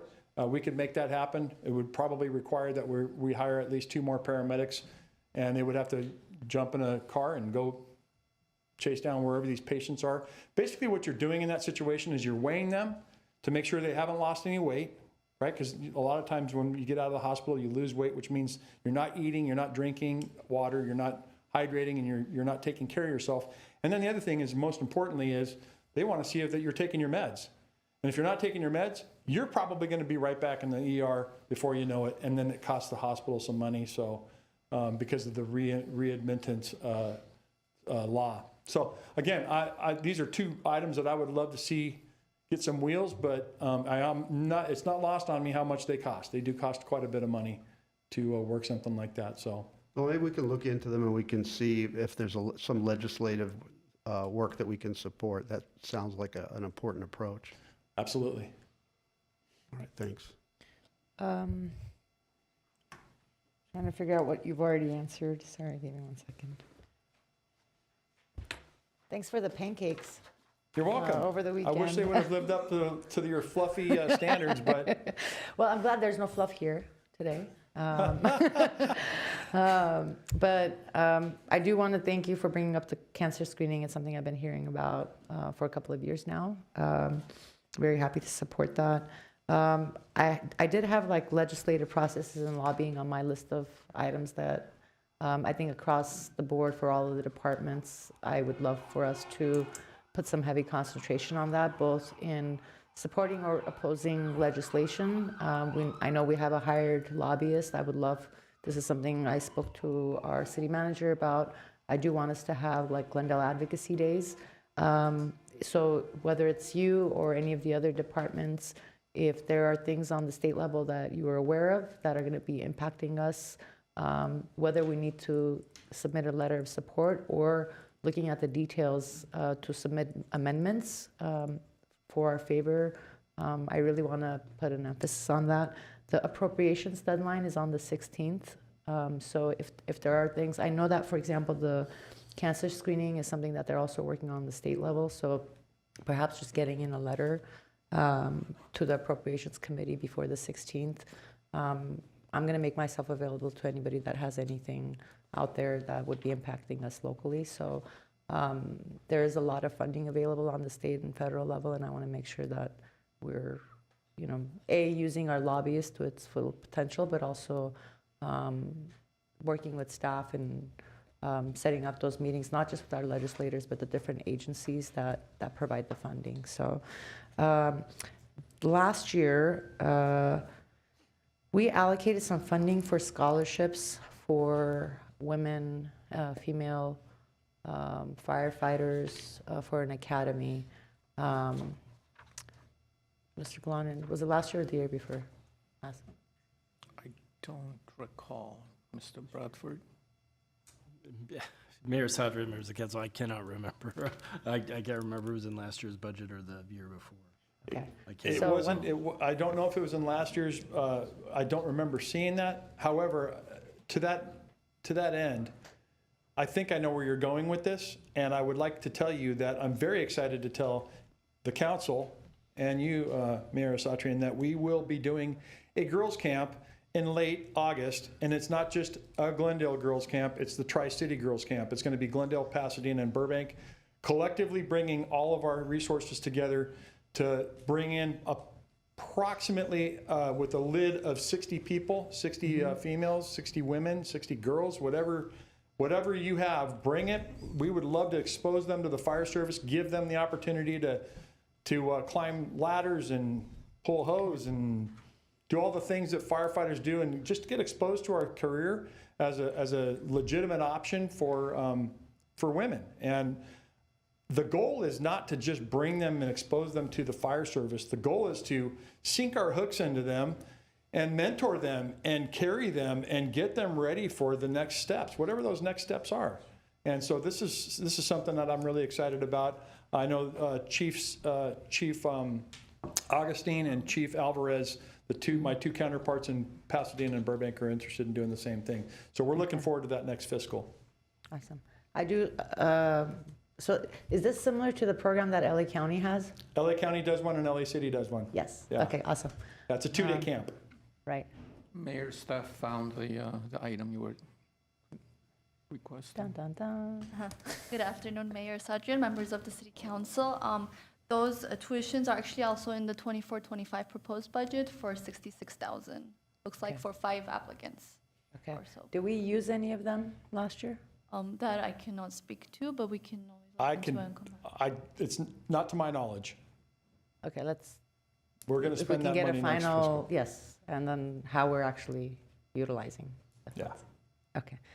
I think that's all I got. Okay. Thank you, sir. Thank you. Chief.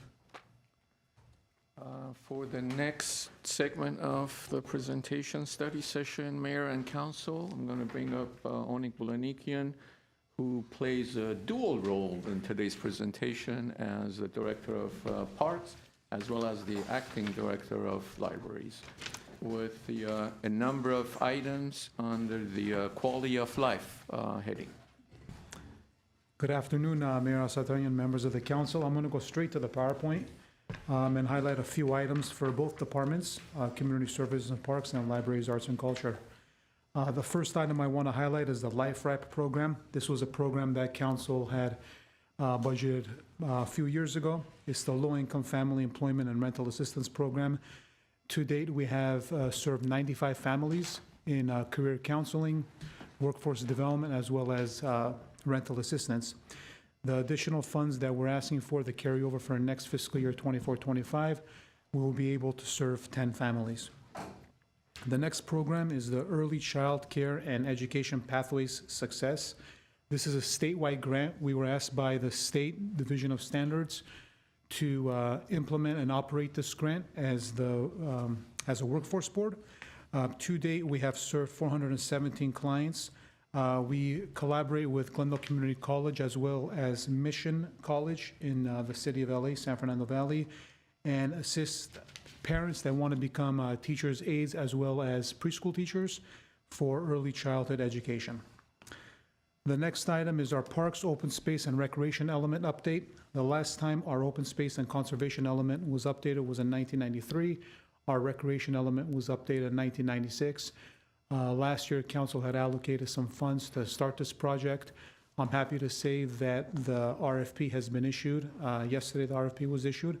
So we're hoping this project is completed within the next 18 to 24 months.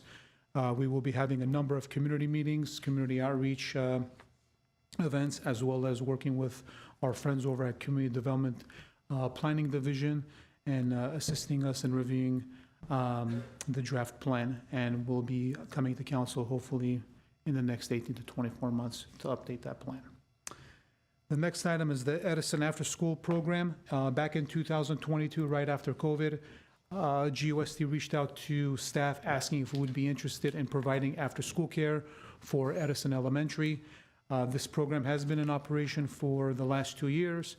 We operate Monday through Friday between 2 and 6 p.m., 38 weeks out of the year when school's in session.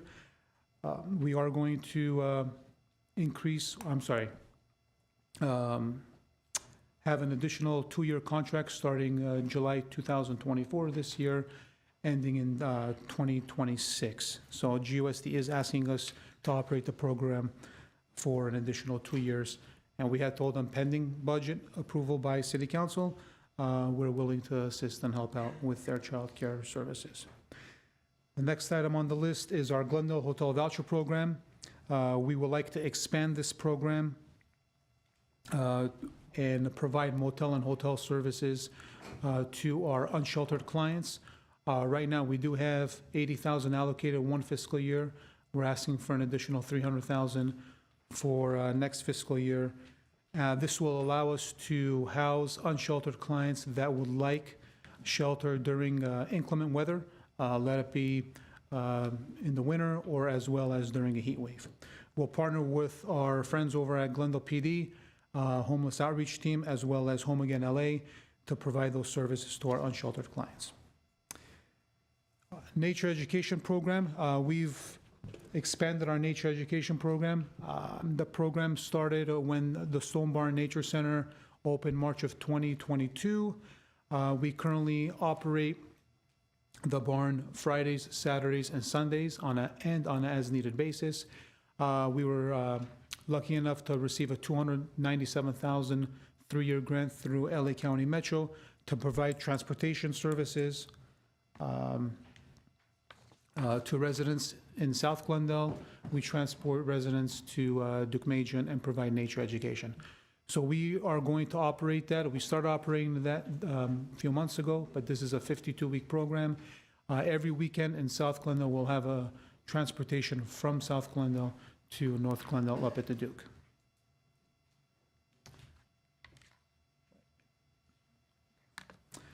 The next item is Doctor's House renovation. We're asking for funds to renovate the Doctor's House, work with the Glendale Historical Society, as well as this Community Development's Historic Preservation Group on restoring the house. There's some work that needs to be done, some structural work, HVAC, painting, woodwork, brickwork, masonry, roofing, as well as electrical. Sports Complex Field 4 and Field 5 replacement. These two fields were replaced in 2015. We'd like to start the planning process and replace both those fields, start the design to replace both those fields in the coming years. The Central Library, children's space, teen space, and sound space renovation. This project should be completed within the next few months. Work includes updating the children's space, adding 2 additional restrooms upstairs, brand new teen space, sound space, as well as a gaming room for teens to enjoy at Central Library. There are a number of new public art pieces as well in various locations throughout the city. We've partnered with Library Arts and Culture Department to provide artwork at Fremont Park. As you are aware, Fremont Park is currently under construction. We're going to get a brand new facility. This includes 20 columns with tile artwork. Palmer Park, the 3 basketball courts, we're going to have murals on the floor at Palmer. And the Montrose Park, not Montrose Park, Montrose Shopping Park, the circular benches up along Honolulu. There are 3 benches that will also have some artwork as well. All these have been vetted through the Library Arts and Culture Commission, as well as for the Montrose circular benches, we have reached out to the Montrose Shopping Park Association and showed them all the designs. The art show, the Getty Pacific Standard Trust grant initiative. The Library Arts and Culture Trust received a grant from the Getty Foundation. We're working with JPL to have an exhibit at Brand Library. This is going to be a pretty big exhibit. We've allocated $100,000 through the grant. The exhibit will run September 21st through January of 2025. And the Arts and Culture Commission will be also sponsoring the exhibit and supporting the artists and paying for the performers. Last but not least, the electric bookmobile operation. The bookmobile will be ready and operational hopefully by the end of July. The bookmobile will operate 3 to 6 days a week. We'll go to multiple locations throughout parks, senior facilities, schools, preschools, and provide library services, Wi-Fi, and marketing outreach for residents in Glendale. If you have any questions, I'll be more than happy to answer. I do have staff from both departments here to answer any questions. Councilmember Najarian. Thanks. You jumped over the Glorietta Field. My apologies for that. But that's okay.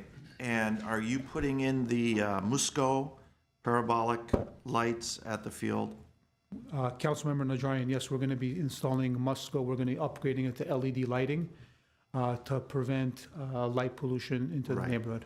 Yeah, because when those Glorietta lights are on, the whole, you probably see it from your house. You can sense there's this bright object in the entire Woodlands area, and it'd be good if those lights are specially designed to focus and do that. That's the plan. We will be having the LED lights. The challenge we have there, the park is built above a reservoir. Right. So the footings for the lampposts are going to be short. Right. But And we'll work with the Vartan too designer. probably sees it. You can tell when baseball season, when adult softball season is in force, because there's this glow in the valley. Thank you. Councilmember Brotman. Thanks, Onig, for that report. Let's see, a couple things. You mentioned the hotel vouchers, and you said 80,000, we're going to 300,000? Yes, we're Was going to that have a total, right? we're going to have a total of $380,000 for hotel motel vouchers. And what do we have now? We have 80. 80 to 380. Okay, so that's and how long can these homeless clients stay in the hotels? 30 days. 30 days? And what are we doing to help them after the end of that 30 days? Well, while they're staying in the hotel for 30 days, we'll have a case manager from Essentia or Home Again LA or ARS reach out to them and work with them on some housing opportunities.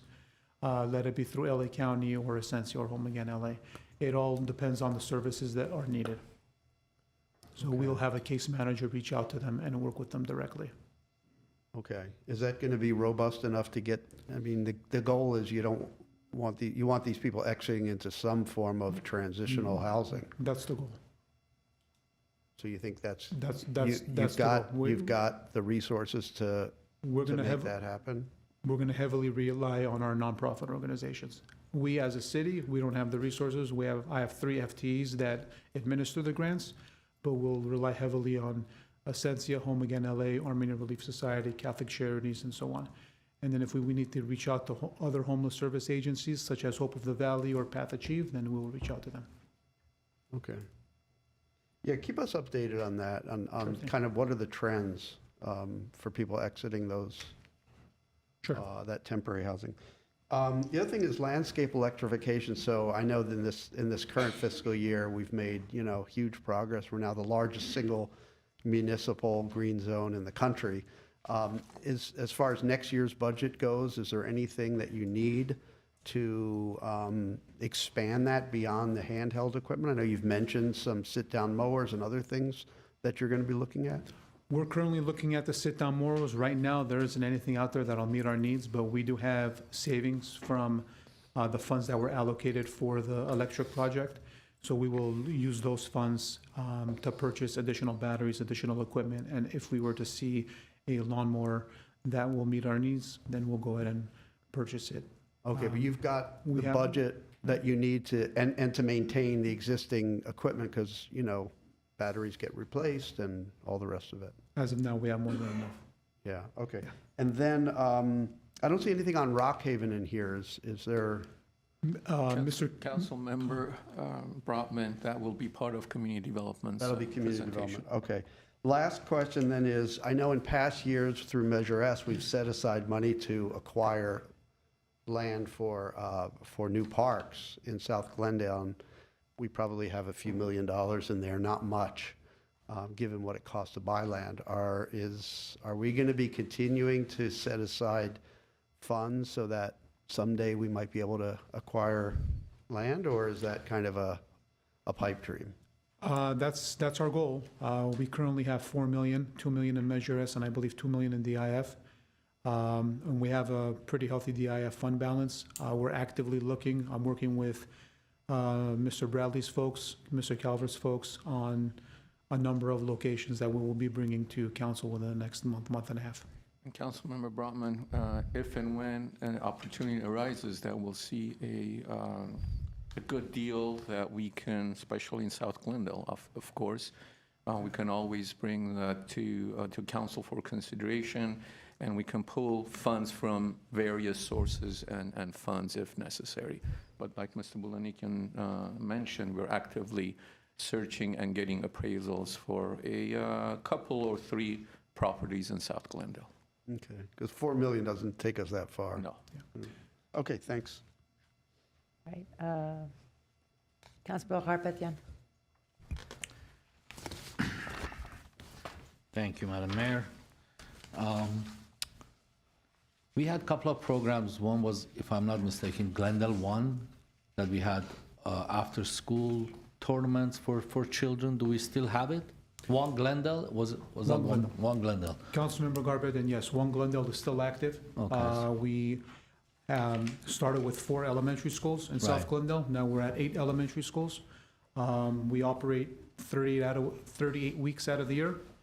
We have field trips. We implement the GO program. We also take them up to the Duke, one day a session, and provide nature education. And we also have a professional sports event where we take them to either a soccer game, football game, baseball game, basketball game, and so on. That's one of my favorite programs in Glendale. And so we do take them to the Nature Center in Duke-Machian, and because that was one of the selling points when we started that Nature Center, that we're going to provide transportation to the students and take them up there. So that's being done. That's great. How about our joint venture programs with GUSD? We had two projects, and it was budgeted for. One was Wilson Middle School, the other one was Cerritos Elementary School. There were, multi-purpose athletic fields, picnic areas, shade areas, restrooms, what have you. I think Wilson had a track around the field. What happened to those projects? Is they're all scraped off, or? Councilmember Garpetian, right now, as of today, those projects are on hold. They've been budgeted, but those projects have been on hold. Okay. I'm not going to ask why, but if there is a way to restart reopen the communication channels with the GUSD or what have you, I'd like to see that.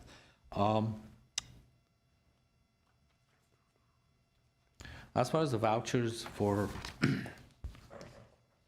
where is it? The hotel voucher programs, that $380,000, how many individuals that would serve? I know it depends how many days they use it, but what is our estimate as to how many people it would serve? It all depends, the hotel rate, the nightly rate, as well as how many people.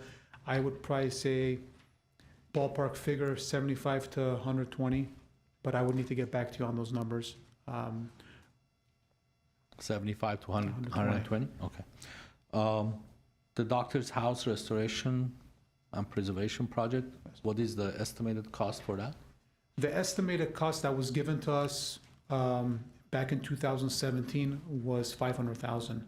But I do want to add that we've applied for a number of state and federal grants related to historic preservation, and we're waiting on those notices. So the $500,000 will be the matching portion of the grants if we were to get funded. Okay. And as far as public art pieces, especially in Montrose, I know they have a couple of this circular benches that has this high backrest, if you will, that is made out of brick or masonry material, and sometimes it's right at the crosswalk, and sometimes kids run across, and because they're short, they're hard to be seen. So when we do this project with them, I think we need to look into that safety issue at the crosswalks as well, because I heard about this issue several times from some of the residents as well as the shopping park people. So when we're doing, when we're planning on art pieces there, we need to look at that issue as well. And the art pieces, yes, it goes through Arts and Culture Commission, and they decide what art pieces go where, or how is it decided What goes where? It'll go through the Library Arts and Culture Commission, and the staff will bring it to council for their final approval. Got it. And last question about, you mentioned Central Library, and we need a couple of restrooms upstairs. Or did we renovate this place, what, like 5, 7, 8 years ago? Is Yes. it- But the request was, since those restrooms were taken out with the first renovation, it was requested by staff to have additional restrooms upstairs, ADA accessible restrooms for parents that need to use the restrooms for their maternal duties. I don't know how to say it. For accommodating mothers. Yeah, let me rephrase my question. We didn't have this part of our renovation? Not on the Okay. original one, no. Right, okay. This is a different project. Thank you. Madam Mayor, if I may, just to clarify the amount of funding set aside for park acquisition, currently there's 4 million budgeted. We're adding another 2 million in the proposed 24-25 budget, so it'll bring a total to 6 million. That's 4 million in development impact fee and 2 million in general fund CIP, so a total of 6 million will be set aside for park acquisition, for land acquisition. Just wanted to clarify that. That's great, because I know there are several locations that could be available very soon. And we need to jump on it because we really are we need parks in South Glendale, so. Thank you, ma'am. I mean, is that enough for what we are setting aside? Or do we need to look at putting something more in, given that you're actively looking and it's, I think we're all committed to actually acquiring new space? Mayor Sartarian, members of the council, we would need more than 6 million, but we do have some Measure A funds. Our fund balance for Measure A, I believe, is around 3.8 million. So we can allocate Measure A funds to purchase. And then the acquisition grant portion of Measure A will be opening up in the next month. So we'll be applying for LA County Measure A for acquisitions, Okay. as well as adding additional DIF funds to the account. If we see something, we can fund upwards of probably $14-15 million property. We had, I remember the number you had sent over when we were requesting it from the state was about 22 million, right? And so even with the matching funds, the numbers you're talking about today don't really bring us to that point. So, you know, I think this is something that, you know, councils over the years have been talking about. And if there is an opportunity for us to allocate additional funding through this budget, as we're going through the budget session, I would like for us to do that, given that you're also actively looking, and I don't want to come to a place where then we say, oh, you know, we don't have the money for it. Mayor, again, yes, we did mention that we're actively looking for properties. We are getting appraisals on a couple of properties, and when the time comes, this would be a one-time infusion out of our reserved fund balance.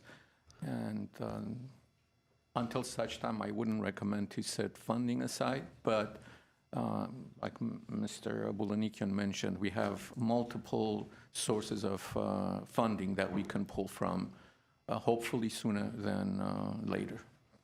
But we'll come to council with requests for appropriation. Councilmember Kasakian? Thank you. Probably you're in charge of now the two most visible and beloved aspects of any community. I think when folks talk about why they enjoy living in certain cities, they always talk about the parks and the libraries. So thank you for you and your staff and the work that you do for making Glendale continuously one of the premier cities in that regard. I have a lot of questions about this, but I don't want to go into it in great detail, so I'll only mention two things. One is the Pro Shop for Glorieta Park. That's been an issue. We call it the Pro Shop, but really the structure where the whoever has the contract to run the courts operates. The individual who has a contract now has brought this up for a number of years. I know that we replaced lights, resurfaced it. There's still some work that we can do. What is the status of that? Is that included in this budget? And secondly, there was conversation by my colleagues. I support much of it in terms of increasing open space and park space in South Glendale. But as I've mentioned before, as Councilmember Garpetian mentioned in his comments when he resumed this position on council, I'd like us to continue to work with the school, to start working with the school district to acquire access to those parcels where they exist. I can think of at least 4 or 5 school sites in South Glendale that if they were open, it would be a game changer for the communities that live in and around that area. Schools were specifically designed to be walking distance for most families. Within, I believe 10 minutes walking to almost everyone has a school site. I know some of them are used right now for practices. My son was practicing at Roosevelt Middle School for his AYSO team.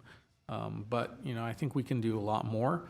Certainly when you see the parents, after they drop off the kids on that campus, they're sitting there, they're recreating, sitting on the benches, walking around for exercise.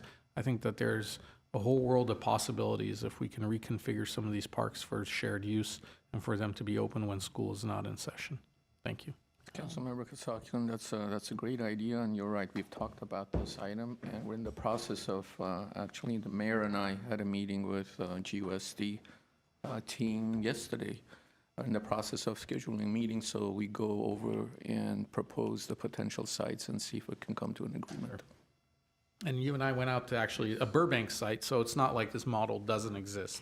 There are numerous communities that have this, both in terms of, I know that our approach has been in the past within the city to make sure that it's a more active, specific use site. There was talk of using the field at Wilson Middle School for soccer, for which there's a great need, no doubt. But then there's a lot of other smaller park configurations and designs that we can implement at some of the other sites where it may not have the pushback from the community that may not want necessarily the Friday night lights type situation with a ball field there, but it's still something that has a playground, that has benches, that has amenities for the local community. Thanks. Is that it? That's all. I actually did have the GUSD GCC meeting we had yesterday on my list of items. I think we walked away saying that we need to really figure out next steps. We've been talking about this for too long, and there was a commitment from GUSD and just getting together and doing the lease agreement. So let's just make it happen. With respect to the art pieces at various locations, I don't know, at what point we can come. I recognize that it's the Arts Commission doing it, but we had taken away a $500,000 contract for that curtain art piece that was going to be on Artsakh. I would love for us to consider some piece of the Tatik Papik on Artsakh Street. When we think about what's happened in Artsakh, as well as the destruction of Armenian culture and heritage on the sites that are currently occupied by Azerbaijan. My both fear and concern is going to be that one of these days that's going to happen to the Tatik and Papik, and I'd love to see a replication of that on Artsakh Street. And so I don't know how you would go about making that request known to the Arts Commission and how we can commission that, but when I look at the different designs that we've had on Artsakh Street for the public art, I'm also not really seeing much of the cultural element attached to that street name. So it's one thing. And then I don't know if this falls under Parks and Recreations or, community development, but I remember Councilmember Najarian had brought up that one of the commitments from the Neon Museum was to also put art pieces out on brand. Still haven't seen it. I don't know if this is part of Parks and Rec or community development, but. It's part of community development, and Mr. Calvert can respond to that question. All right. Thank you, sir. Thank you. Thank you, Mr. Bellani. Continuing with the theme of quality of life, I'm going to invite Bradley Calvert, our Director of Community Development, who's going to cover a number of items, which includes quality of life, housing, as well as the last one being transit.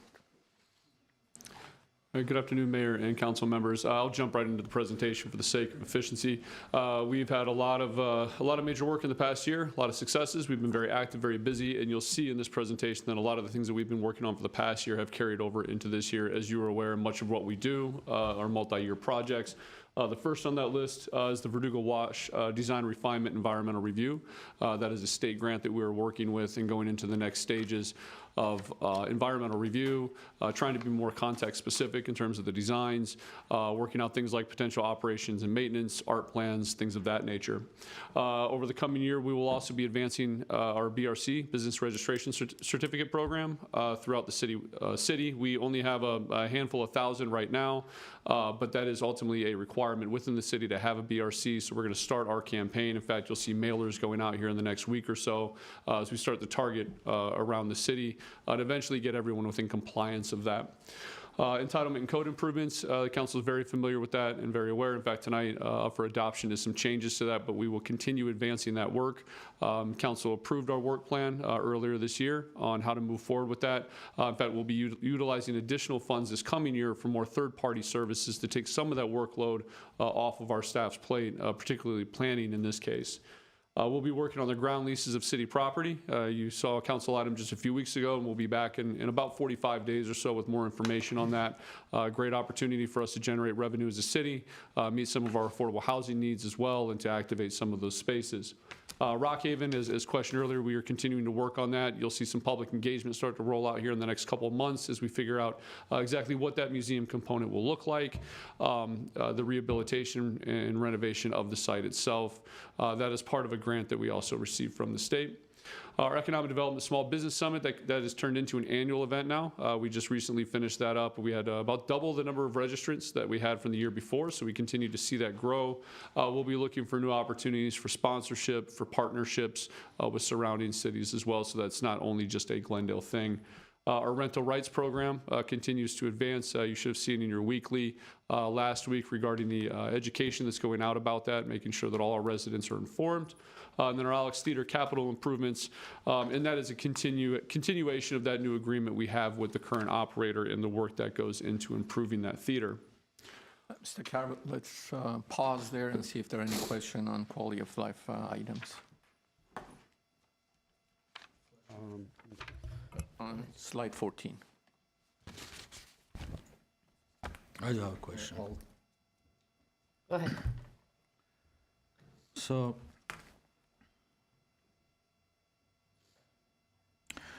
couple of suggestions and then a question. As far as the entitlement and code improvements, I think we need to look into bringing back the in-person plan check process where it's possible. Mm-hmm. Because I understand that we went to completely computerized system, so they have to submit everything online, and then they have to find out who it's assigned to, and it takes time. But some of the projects that are smaller, we used to bring, a garage, addition or what have you, and they would plan check on the spot, and you could get a permit in a week or so. Many cities still do that by appointment, of course, because we don't have, so that planner would know that day, on Mondays and Wednesdays, they're doing only plan check in person. I think that will help a lot. And the other, it comes about, about money again. We have to kind of renovate our building and safety department, so we'll create a better work environment for everyone, people who are visiting and our employees. I think it was in the excess of 1 million, 1.5 million, something in that range. I think we need to look into that as well. That's very important because that department is most visited, I think, in the city. And as far as the Verdugo Wash design refinement, everyone knows how I feel about that project, but before we go too deep into it, we need to have a great feedback from the community. People who live in that area, they don't want this project. And I know we have a fund or a grant from state, but grants are taxpayers' money as well. I don't want us to go spend millions of dollars on a project that is not wanted and then come back and say, okay, well, it's not going to happen. We can use that money, maybe get a little bit of an adjustment and use that $5-6 million, to buy a park. I mean, add to our budget to purchase a park, because I think it's very important about reaching out to the communities who live up against the Verdugo Wash and make sure, because I know they don't want it. No one in that stretch wants this project. And I don't think we should spend a lot more money on it. I don't know how much we spent on it. And the other thing we need to do is when people want to get a service from the city, right? Like a permit, we calculate how much staff time it takes to plan check a project, for example, or go to a place and do an inspection. And based on that, we charge people based on staff's time and all in, basically, right? I like to know how much staff time we had on this project already. What is the cost? Because it's not in, is it within that 6 million? Are we paying the staff time from that 6 million or not? I would like to know all in, how much is it going to cost the city as far as staff time goes, to prepare the documents, to do the RFP, to bring reports back to the council, to sit here and present the project and everything else. Again, I think we need to focus on projects that it's feasible, it's doable, and also the community wants it. On that slide, that's all I have right now. Thank you. Councilmember Garpetian, if I may. To your first point, you'll actually see this probably later this week in your weekly that the city manager will send out. We have a number of permits we've identified that we can return to, not quite over the counter, but pretty close. We'll be dedicating staff and repositioning staff to be able to work on those and focus on those things, to be able to move them out as quickly as kind of you acknowledge there. We know that system set up some limitations. This will help us get back to that, or at least relatively close. To the second part, we are currently working on the renovation plan of the building and safety side. There is money allocated towards that, so that is advancing along. And then in terms of the Verdugo Wash, as you know, public engagement will be the leading part of that as we move in, and there will be several check-in points along with the council as we decide whether or not to continue, or even with what parts to continue with. So there'll be a lot of different check-in opportunities. We're currently working on reviewing the RFP, so we'll come back to council, and that will be a really good opportunity to put more of that feedback in before we finish out a scope of work. Go ahead. Councilmember Brotman?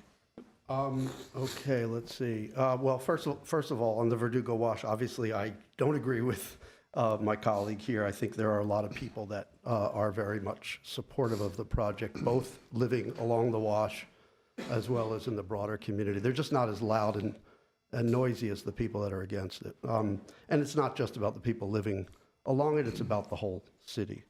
But anyway, couple questions. One, we've talked in the past on just this whole, permitting and building and safety and the time it takes to get projects entitled. And I know you're doing a lot of streamlining, but at one time you also talked about making sure that we are, that we have the right staffing levels, we have the right people in the right places, and people are given opportunities for growth and are being paid commensurate to the market. So what are we doing in the budget to kind of advance some of that? The main thing we have in there now is to add additional third-party services to try to lighten the load on staff. I would probably be in the same position as Chief said over here, that if there were opportunities to add in staff, absolutely, especially if we want to continue to reduce those timelines. The streamlining is only going to do so much. That is something that I think we will need to take a closer look at. The same would apply to our neighborhood services team. If we continue to kind of add to that suite and portfolio of ordinances that we're enforcing, we will have to take a stronger look in terms of what that staffing level looks like.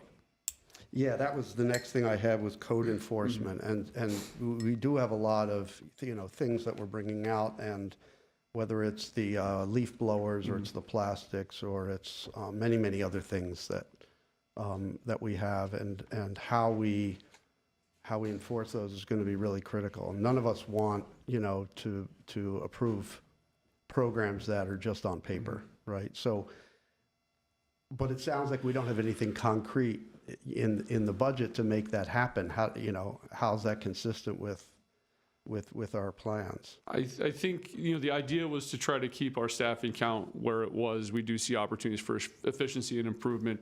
I do know that when we bring items, especially when it relates to ordinances, we also bring with that as kind of that financial impact. What would we need to be able to enforce this, depending on the level that council's request, or we've talked about active or passive enforcement. So we do include that in there so the council is aware when those decisions are being made, whether or not we'll have to add additional staff members or if it would make it feasible by doing so.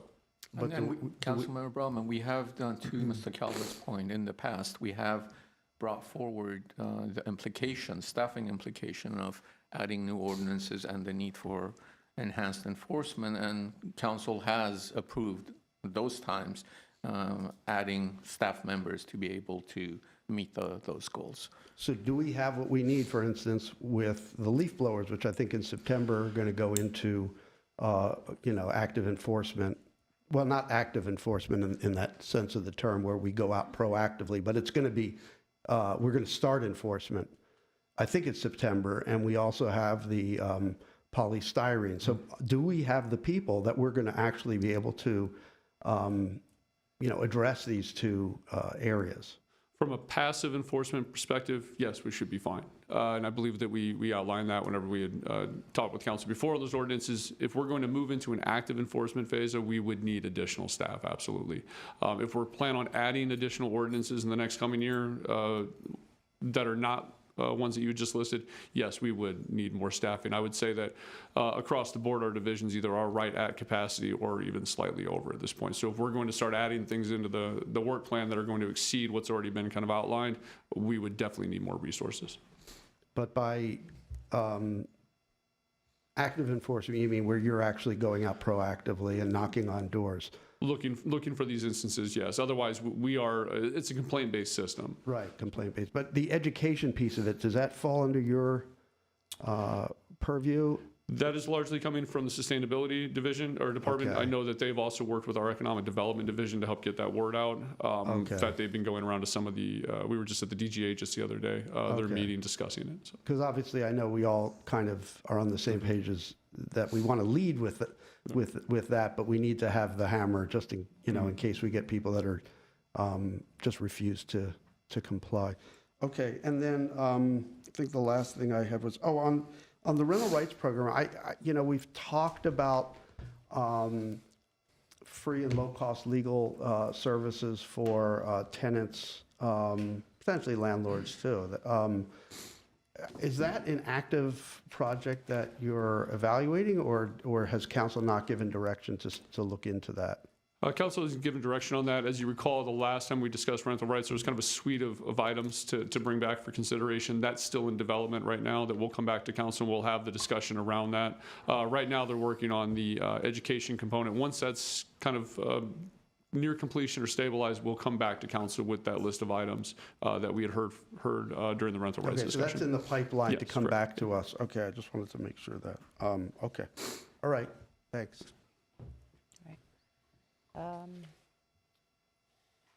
Kind of a long list, but for the code improvements and entitlement, I think when we speak to staffing, I think even just maybe a month ago, you were presenting something and I specifically asked about staffing. I really would like to see a memo on what you need in order to succeed. Help us help you. You know, time and again, we hear complaints that it's not being done fast enough. This is a priority for the council, so you need to tell us how many staff you need. If I'm surprised that that addition is not in the recommended budget, and I would like to see, very similar to police, how many staff members we're adding to that. And then for economic development, I said it during the last meeting, but I do think that for the Small Business Summit, if we do align our partnership and sponsorship requests with the larger corporations and getting that out in October, this can actually be a revenue generating opportunity for us. But I also recognize that we may be at capacity with what we have. as a location. So one of the things that we've been talking about is a convention center that maybe holds 800 to 1,000 people. This is also a discussion that we had with during our meeting with GUSD and GCC. I know GCC has some plans, so we're going to get together with that. But if we really are going to look at ourselves as a regional connector city, also, creating the space to do that. We all agreed that Hilton was possibly the only place that has it, but it also doesn't have updated accommodations for our business community. I would really like to see in the budget specifically the community outreach and marketing for economic development, as well as the neighborhood services and what we're doing with translations and multilingual outreach. That's going to kind of be across the board for me for all of the departments, but I do have a very different approach to code enforcement. I think even when we're thinking about the gas leaf blowers or the plastics, if there's opportunities for us to shift from, even if it's passive enforcement, to saying we're going to allocate X amount of money to help our businesses transition into that space, I think that kind of approach is much more effective than chasing people that are, maybe still using a gas leaf blower, right? And so if it means we're allocating $200,000, $500,000 a year to help these industries transition locally, then, I'm more interested in impact than going after people. May I add something to when you're done? Of course. And then Women's Equity Day programming is something I haven't seen, and I don't know if you were going to go through it later, but it is something that I'd like to see as part of the report that comes back, and what we're allocating, what you need from us, and the kind of partners you need to be successful in that.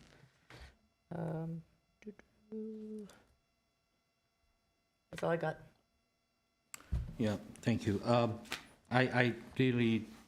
I know we sit on the different sides of this Verdugo Wash issue, and I don't want to debate that here because this is our budget issue. But I think community outreach, a robust community outreach, is a must before we spend a lot more money into it. And also, as far as the leaf blowers go, I'm not against it, but the enforcement part, the gardeners that we have, and I work with them when they come in on a Saturday or what have you. I like doing some of, the work around the yard. They've been with us since 1999. He tells me if this is enforced, I'm not coming to Glendale, because it's not just Glendale. They go to different cities, and there is no way for him to recharge these batteries during the day. If there's a system that they can recharge the batteries, maybe. But, and leaf blowers, they draw a lot of power. I'm not against it. I know there are, they said, I think Councilmember Najarian mentioned once that one leaf blower a year is like a Toyota Corolla or something working the entire year. But we need to be, I agree with Mayor Asatryan that instead of just harsh enforcement, maybe we have to provide resources, because he said if you have to use the leaf blower, electric leaf blower, forget it. We're not coming back because I can't do it. Says there is no way that I can use that during the day, and the batteries are not. It takes a lot of time. How many batteries do I have to implement that or to work during the day? Because they come in, they go to another house, they go to another house, they go to another city. One has it, one doesn't have it. So we have to be kind of looking into all of these issues before a very harsh enforcement, hiring people to go enforce, because by the time people call and you go there, they're gone. So if you want to, penalize or fine the homeowner, then what am I going to do if they are not showing up? So we have a lot of work ahead of us, but I think we need to look into all of these issues.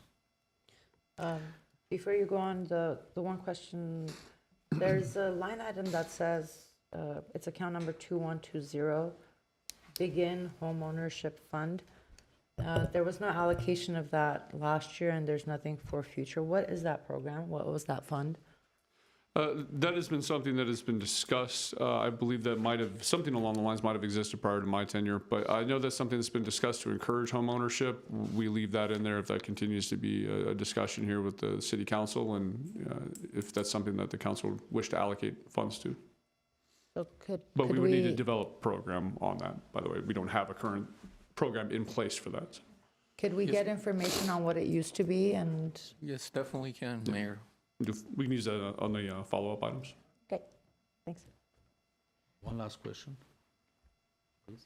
Yeah, I know you have to move on. We had that $300, I don't know if it falls under your department or not. We had this assistance of $300 a month for, I think, 1,000 families we supported before. Is it still in place, or that, because it was for 2 years, I don't know if it continued or not? That is being wound down as we speak, actually. I believe there's going to be another item that comes back later to discuss. There's going to be a little bit of leftover funding there that we could consider as a seed money to a future project, but previously the council had voted to wind that down.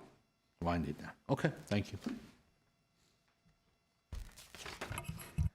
All right, so moving on into housing, some of the carryover here with Citrus Crossing, 127 units. That should be open here by the end of the month. That's going to be really exciting, big news for the city. We have a number of other projects as well at 426 Piedmont with 68 units, the companion building there at Harrow Village and Broadway, and as well as Pioneer. You actually should be seeing 6 starting come out of the ground on that site now as the garage below grade's been completed. There's also the Housing Assistance Fund, as we heard earlier, a very large portion of the budget with HUD. We continue to be a high-performing organization for them. Our bicycle transportation plan and Vision Zero policy, the bicycle transportation plan update should be complete here probably around the end of summer. You should see an item come back here at the very beginning of summer to get some final input on the network itself. And Vision Zero policy is kind of lagging just behind that. And then general plan updates, we're leading the housing, circulation, and land use. Also environmental justice, which is not listed on that during staff comments tonight at council. We'll be making some remarks on some public engagement opportunities for that. We've also been assisting with the safety element as well as the parks and open space one. And then lastly, we have received a grant from Metro for the Open Streets event. We'll be using Glendale Avenue. That's going to come sometime in May of 2025. We're currently in the planning phase of that. Essentially, that is a program where we shut down the street. We bring out a number of events and opportunities to be able to show what that street could be like for pedestrians and cyclists. We were awarded $500,000. We match in kind with $100,000 in labor. We'll also be pursuing some sponsorship opportunities for that. And in terms of staff mobility improvements, we receive money every year from AQMD to focus on incentives for clean air transportation, active transportation. We're currently exploring some opportunities to be able to provide some electric bicycles here on campus for the city staff to be able to take those if they have a meeting downtown or in another neighborhood. Again, trying to increase our kind of portfolio, if you will, of active and healthy transportation options. Otherwise, that concludes my presentation. I'm happy to answer any questions. Just one quick one. Councilmember Brotman. Yeah, on the last thing, the staff mobility improvements, one of the complaints I've heard, not a whole lot, but from time to time, is electric bicycle parking on site, because these bikes are expensive and staff, you know, that want to ride don't want to leave their bikes outside and have them stolen. Can we do something with like bike boxes, cages, whatever you call them, or places inside buildings that we authorize staff to come in and leave their bikes? Yes, we are looking into another number of other alternatives. The bicycles for the city staff is just kind of one element that will not exhaust all funds. So we were just actually discussing the other day bike lockers or other kind of facilities that would enhance. And all of that funding needs to go to active transportation. So we'll be looking at other kind of amenities, if you will, to support cyclists or pedestrians. Councilman Brotman, as a matter of fact, I just found out that we do have 3 bicycle lock boxes that we just need to spruce up and put in use. And where are they? They're at the outside City Hall. Oh, okay. But Good. you'll soon see them all painted and. Okay, because I know we have one employee I've talked to who would love to ride his bike, but he's not allowed to bring it in the building where he works. So that would be helpful. Hopefully that's not my building. I don't think it is, no. I do have a question about the public pianos. I know I sent a message to both of you, but there was the public piano that was on Artsakh is no longer. I don't know if we ever connected with any of the other cities that have snow and lots of rain and how they maintain, but I loved what those pianos were bringing to that area. I was visiting with the president of GCC, and I saw what they had put out on campus that kind of protects it, but I would really like to see some of those pianos come back, and if we can add additional locations to it. I don't know if you can speak to that. I don't know what happened to the piano. Nothing I can speak to it in particular. I know that the weather was damaging them. I'm not sure when exactly they were moved. That was a kind of partnership between us and Library Arts and Culture as well. But we can look at additional alternatives. I believe those pianos that we were using before were courtesy of Mr. Totalian securing those for us and via donation. So we'll have to look at other alternatives and how we'll fund that. And I do think that there are some cities that have like partnerships with local like arts nonprofits that kind of take over the maintenance as well. So that's also a possibility. Thank you. Thank you, Mr. Calvert. Next up is Public Works, and as Daniel Hernandez, our interim Director of Public Works, walks to the podium, he has a number of areas to cover. And will that go ahead? Yes, good afternoon. So I'll be discussing the next 5 slides through the various departments, divisions within the department. First, I'll be talking about the transit programs and projects. So the first item is the B-Line operational study. The intent of this analysis is to evaluate our current fixed route system service, to determine if the current service level is adequate. The RFP on this was just released on April 25th. And are due on June 5th. Staff intends to return to the City Council for our proposed contract award and a tentative timeline. The next item is the Montrose parking analysis. Later this evening, the City Council will consider awarding a PSA to a Transpo Group to conduct a parking analysis to provide a thorough parking inventory of occupancy evaluation of on and off street parking and updates to the employee parking program for the Montrose shopping park businesses. Again, with this item, we will be returning to the City Council once those recommendations are made for the City Council's consideration. Lastly, on this item, we have the pedestrian and bike implementation. So this project focuses on projects and improvements outlined in the pedestrian and bike master plan to enhance roadway infrastructure, promote safety, and encourage active transportations as part of our current CIP.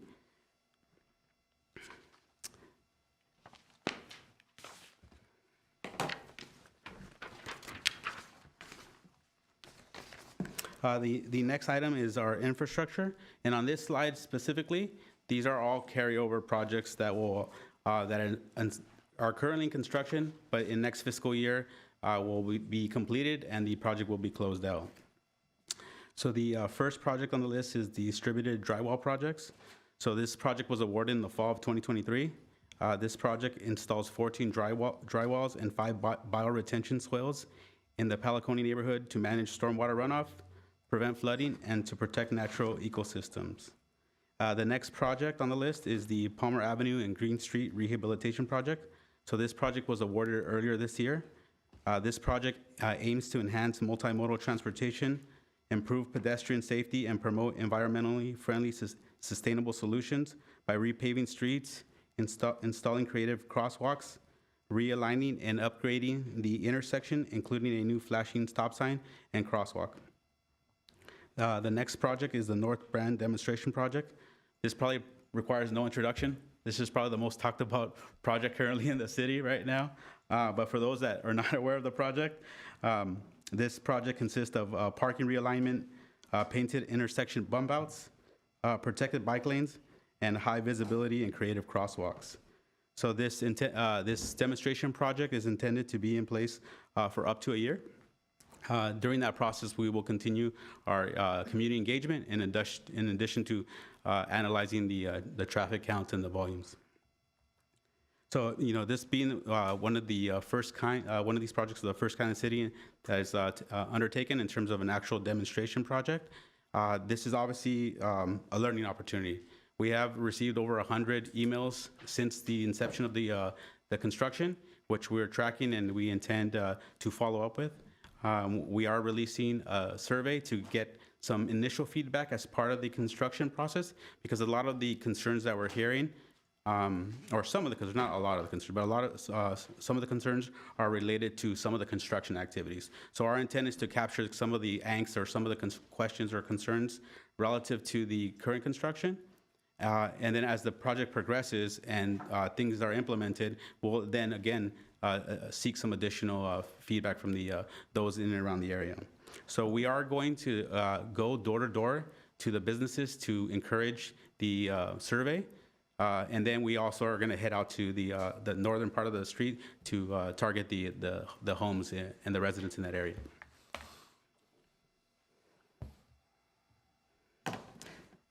The next project on the list is the Permeable Alley project. So this project was awarded in the fall of 2023. This consists of a removal of existing asphalt and concrete in alleys, and the replacement with permeable surfaces incorporating new stormwater infiltration improvements to capture and treat stormwater runoff and replenish underground aquifers.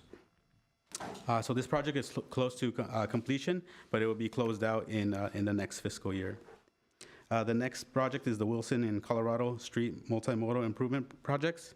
So this professional service agreement for these two projects were awarded last month. So these projects aim to enhance multimodal transportation, bolster pedestrian safety, and promote environmentally friendly and sustainable solutions through the installation of high visibility crosswalks and creative crosswalks, active transportation improvements, pedestrian flashing beacons, and ADA curb enhancements. So we intend to bring the design alternatives by the end of the calendar year. And lastly on this slide is the San Fernando Road Beautification Project, which has also received a lot of feedback. So this project was awarded earlier in the year, and by our typical project delivery standards, this is probably one that we've accelerated due to the Clean California funding and the requirement to complete the project. But this project, this beautification and multimodal project on San Fernando between Grandview and Elkwood, includes some of the following improvements such as shaded trees, new bioswales, creative crosswalks, landscape, bus shelters, new pavement, and new Class 2 bike lanes.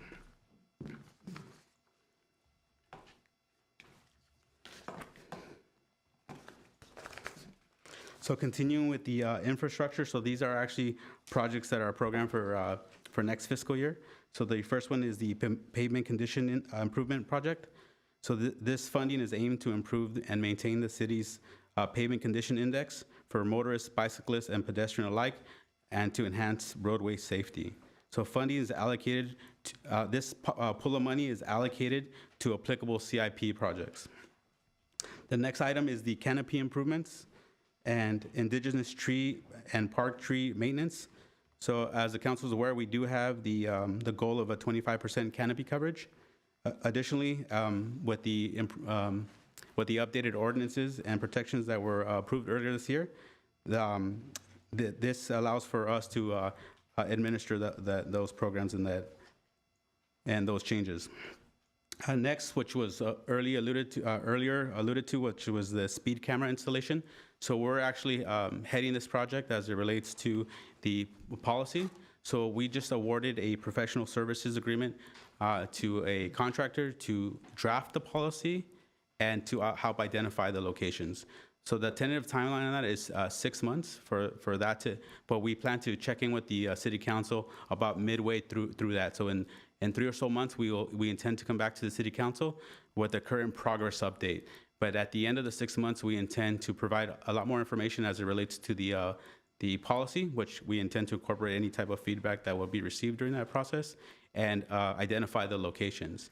So currently, the funding is only allocated for the policy and to determine the locations. Once we have the policy drafted, which we understand the requirements and some of the feedback by the council, we identify the locations. At that point, we'll be discussing future funding appropriations. The next item is the parking deck electrification of the Beeline facility. As you're aware, the city continues to grow its electrical infrastructure, and we've since approved 5 buses. Therefore, the construction of a second-level parking deck above the current parking area is needed to accommodate electrical infrastructure, charging, and solar canopy for the transit operation. So this project is currently under design and is intended to be completed in early 2025. The next item on the list is EV chargers at city sites.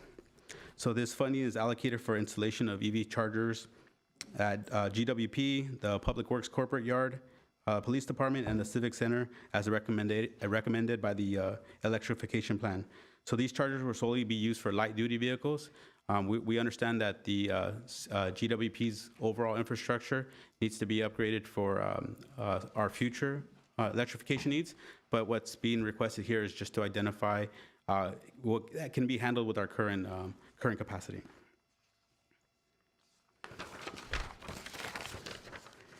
The next item on the list is the City Hall lobby and entrance.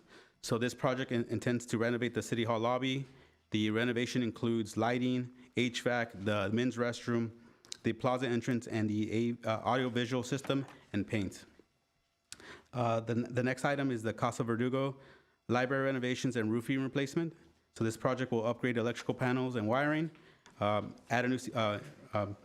install a new ceiling, paint, and a roof replacement. And lastly, on this slide is the Grand View Library solar. So this project intends to install new solar panels at the Grand View Library.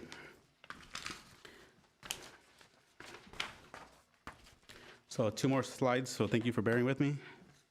The sewer and refuse. So first I'll talk about on the left side of the chart, the sewer. So the stormwater master plan. So this project intends to develop a master plan to inform future maintenance and capacity activities. This is planned to be awarded in the coming months.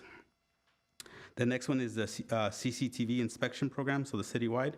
So we've gone through various phases. We've come to the council for phase 1, phase 2. Phase 1 is already completed. Phase 2 is expected to be completed in 8 months, but we are now targeting a project to complete phase 3, which will complete the city's overall closed circuit television inspections. The next 2 items, the sewer reconstruction program and the wastewater capacity improvements. So both these programs are annual programs based on the sewer rate study estimates. So this is just an allocation that we use for those 2 specific programs as a result of the sewer rate study estimates. So moving over to the refuse side, so the automated refuse container replacement project. So we have successfully completed the first phase, which is the first 3 days of the week, the Monday through Wednesday route in terms of replacing those carts. The next phase of the project is to complete the next 2 days, which is the Thursday and Friday route. So for those that have already received the new cart, they are the black carts with the new color lids. The SB 1383 Local Assistance Grant Program is the next item on the list. So this grant funding from CalRecycle is intended to support municipal recycling, waste reduction programs, and support our SB 1383 compliance. So funding for this for the fiscal year will go partially to pay for some of the carts that were identified in the previous project. So there is a slight overlap in terms of the funding that's available for that. The next item is the environmental regulations outreach. So here, the funding request is for the commercial customer outreach to engage, educate, and empower our community with knowledge of the current environmental regulations. So it's just to enhance our current outreach efforts.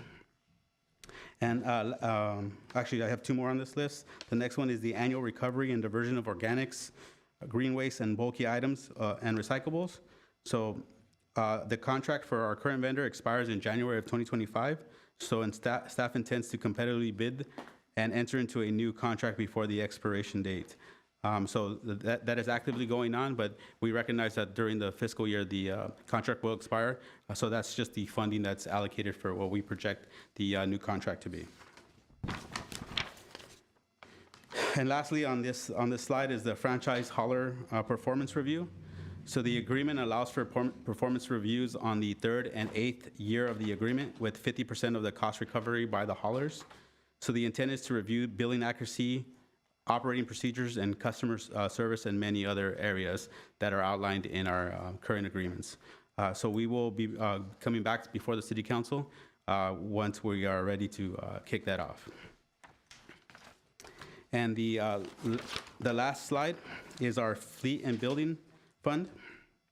So the first slide is for over $500,000 of new electric vehicles. As we've indicated, we are adding more and more electrical vehicles to the fleet, but this is only intended to add additional light-duty vehicles to the city's fleet. 2 new ambulances to the EMS fleet.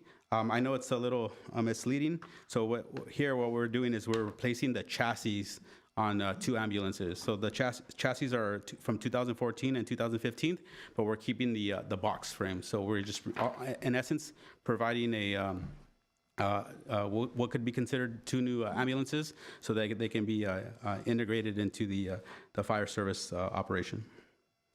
The last 3 items on this list are building operations. So the first one is the Brand Park Japanese Tea House repair. So this project is intended to treat the structure for termite infestation, repair damaged wood, and replace the rain gutters. The renovations at Fire Station 22, 26, 28, and 29, as presented by Chief Fish, there are some items that definitely need to be looked at, but this fund is intended for minor building modifications. Since this is part of the building maintenance fund, it's focused to try to improve outside of the capital program. And lastly, the Adams Square gas station roof. This project, we are requesting additional funds needed to stabilize and repair the roof of this historic structure. With that, myself and members of the Public Works Management team are more than happy to answer any questions. Questions? There's a bit overwhelming. Hold on, give me a sec. Okay, then let me just ask about the North Brand project. Yes. What is the timeline on that? So The the- different phases? So the end of construction is imminent. By next week, we should have completed the construction activities. In the next subsequent months, once patterns are kind of the drivers and those in and around the communities kind of understand the improvements that we've done, we are then going to start taking traffic counts. So based on that, then we are going to determine the volumes that are on that street segment. So from there, we're going to continue doing outreach on some of the information that we receive, but we have intended to go up to a year on this project. And then, so I live in the area, that's the street I take up and down several times a day. I'm also getting, I think along with my colleagues, from both ends, like things that people are happy with, not so happy with, concerns for some safety measures. How do you want us to pass that on to you? So right now, staff is actively logging all this information. Like I mentioned, we've received over 100 emails, whether it be through the city manager's office, through the feedback form on our project page, from the city's general website. We've been receiving feedback from all different. We're monitoring next door, so we've been actively monitoring these and trying to figure out different areas. So one of the things that we're hearing about is and we're at this point we're still evaluating the options, but some of the type of feedback we're receiving is the blocking of the center lane. So we're actually exploring a loading unloading zone to help kind of mitigate that. So we recognize that this is not perfect, right? We see it in the emails, but we recognize that we can there's areas to improve on, and I think ultimately. Mayor, to response to your questions, if you get any emails, either forward them to me, my office, or directly to Public Works and Mr. Hernandez. Yes. So, yeah, with that, we'll be tracking them and obviously categorizing them as such. Okay. I think the only recommendation that I have for now is, and I think that this goes across the board for any construction projects that we're having, being cognizant of rush hour. And also like morning hours when folks are dropping off their kids to school and trying to get to work. So morning and at night, I've seen that just kind of throughout the city and just figuring out how we better serve our residents when we're in construction zone. And I will say that initially it was like kind of chaotic during the initial construction for this. And then I think it took about 2 weeks for it to normalize. It was the same thing on my street because you guys paved my street too, and then I had to keep remembering that there's a new stop sign. And so, but I think all those mitigations that I've been seeing are positive. Definitely do have some concerns on where we can improve. But Fair enough, thank you. thanks. Mr. Garpetian? Yes, thank you. I think I agree with Mr. Councilmember Brotman. It's overwhelming to go through all these projects and try to understand that as to how is it going to affect our budget. So because of that, I have a couple of questions, but I'd like to make a suggestion. Maybe we will have another study session for this projects only, or I would like to have a briefing on about the projects, the cost of them, and how much matching funds we have to come up with. Many of these projects, they have matching funds that the city has to match, but they're not here. So I don't know at the end of the year when we are short in remodeling, I don't know, the fire stations, how much money are we obligated to put into these projects? And so we are short on the other end. So I would like to have that, to have maybe a briefing, or if my colleagues are okay to have another study session, maybe we can do that between today and next week, I don't know. But I'm ready to do that because it's important for us to understand. Yeah, Councilman Garpetian, let's start off with a briefing so that you are brought up to speed as to the details of these projects and the associated costs, and we'll take it from there. Okay.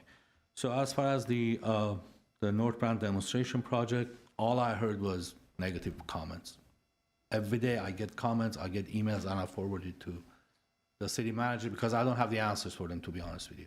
But listen to, when you said that you're going door to door, I know you were not here, maybe you were not, but we have to go door to door before we implement these projects on the business owners, on the residents, or what have you. No one on that street is happy about this project.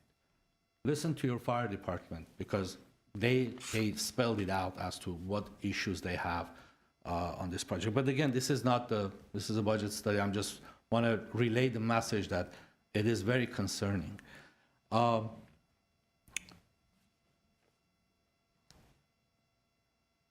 Same thing with San Fernando Road. I don't know, you know how I feel about it. I drive that road almost on a daily basis. I have so many friends and business owners there and clients who work on that section. I don't know how is it going to work. I hope you're not going to end up taking out all this medians from there because the trucks cannot make a left or make a right. So we'll talk about that. As far as every other project that is mentioned here, I like to understand what the budget impact it has in our entire budget. We have so many projects in here that's listed, and I can't go through all of them today. But I like to know before we start putting taxes in on the ballot for people to vote on. We need to know how much extra money we're spending on yearly basis or matching funds for projects that may not be necessary or may not be needed today. So we have to be very cognizant of the fact that how we spend our money and be responsible with it. That's all. Thank you. Mr. Najarian? Yeah, back to North Brand. I think you should not just do a vehicle count on North Brand. I think you should do a bicycle count as well, because that's the point of this, to attract bicyclists. So when you do your analysis, just don't do the cars.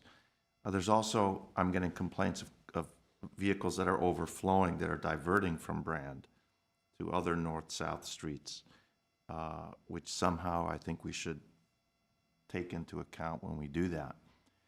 And I also I was approached by a firefighter at Fire Service Day this weekend who definitely did not want his name revealed, did not want his his classification in the fire department revealed, but he was very, what's a he?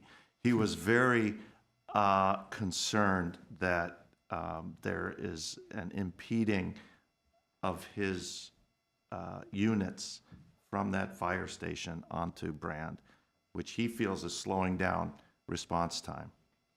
So I don't know who that gets reported to. I don't know if, I mean, clearly there's some concern of employees. I mean, residents, they tell us what they think all the time. But for employees to make these comments, because there may be job issues involved, promotional issues involved. I'm not sure how the city manager wants to deal with that, because basically they're requesting anonymity in this.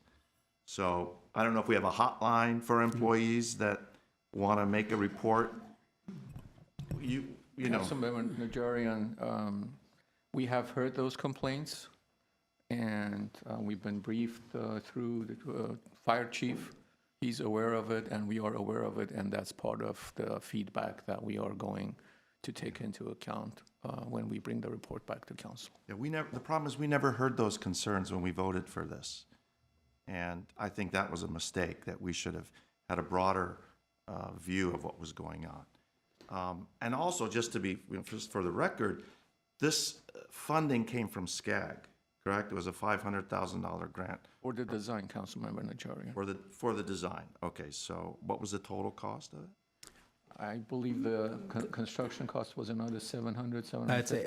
But the contingency is 842,000. Okay, so a significant portion was from SCAG, so it's not all city money.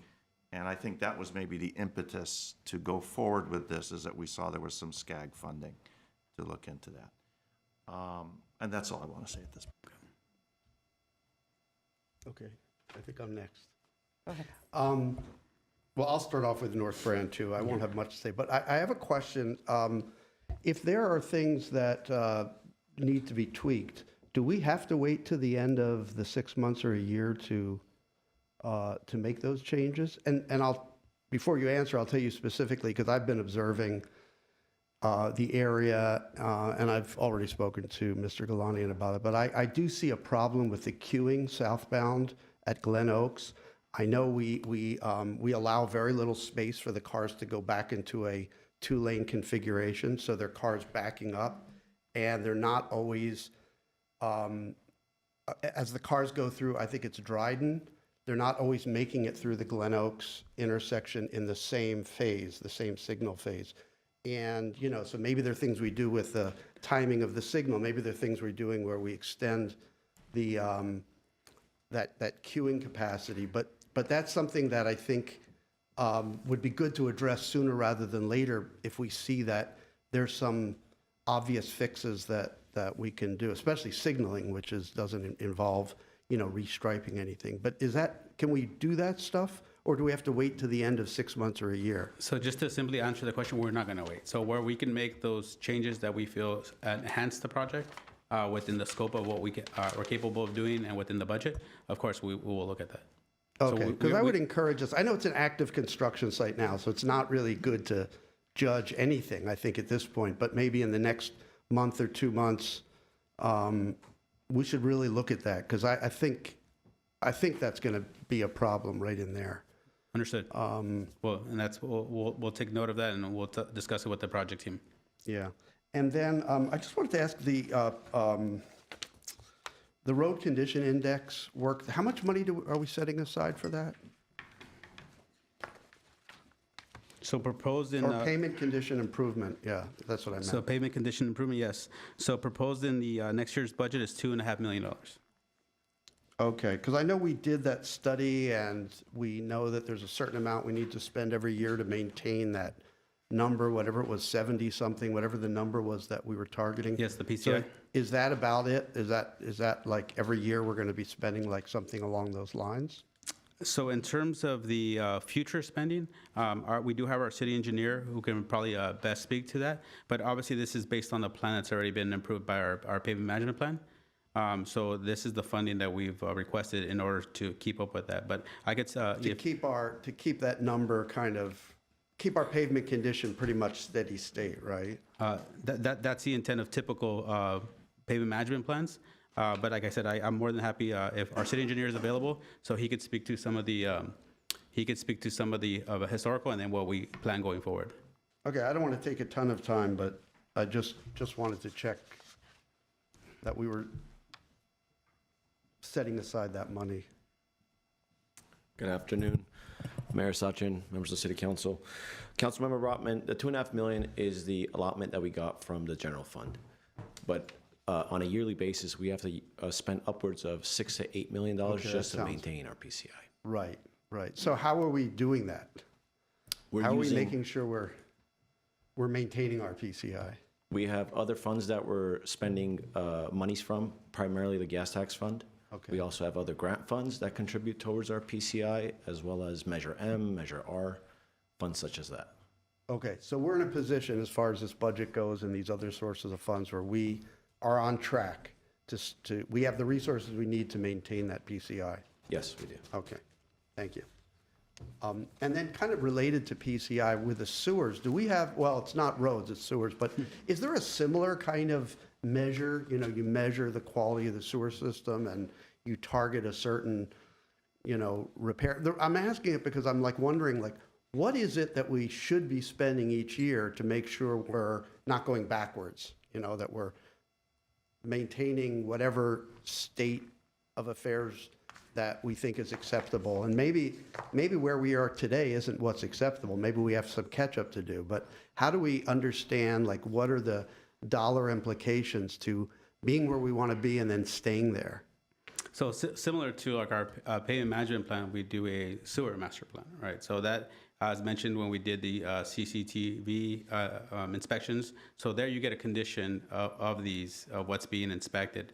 So as part of our planning processes, we are looking at funding to address those issues, and they're typically categorized by the severity in terms of what needs to be replaced. So our staff, both from an engineering and a maintenance side, it's a combination of both, one from the maintenance side in terms of how it's being maintained versus the infrastructure that's needed. So it's a joint effort, but ultimately these master plans are what dictate typically the needed funding allocation to address that infrastructure. And Okay. Councilmember Brownman, there's also, to respond to your question, there's a standard of how many sewer overflows per so many, I've forgotten, it's been a while from Public Works, so many lineal feet of sewer that if we fall below it, we get penalized. So we have a goal that we need to reach and maintain. Okay. I guess I'm thinking, what's the budget implications of all that? Is it that we don't know until we complete the CCTV work? Then we'll know, Yes, what kind of dollars we need to put behind this? exactly. And That's will the- that happen in the next year? But I don't know what the plan is. So phase 3 will complete the entire city's sewer inspection. But we do have projects already identified for improvements, whether it be capacity improvements or repairs that are needed or fixes that are needed. So there is money allocated already, because we try to update our master plan every 5 years. So we're still working off the previous plan. Okay, I just want to make sure we're not falling backwards, that we're spending the money we need to spend to keep ourselves at whatever level, makes sense, right? That's the goal, Councilmember Brownman. Okay. Well, actually, I want to speak to And that. that's all I have, so I'm done. Okay, you already have $48 million that we allocated this year to the sewage fund. And then you are requesting 60.7 million, which is 12.7 million in addition for this coming year. That's a huge amount. Is that what it's going to? Is there a reason why? Yeah, part of it is going to sewer replacement, capacity improvements, as well as repairs.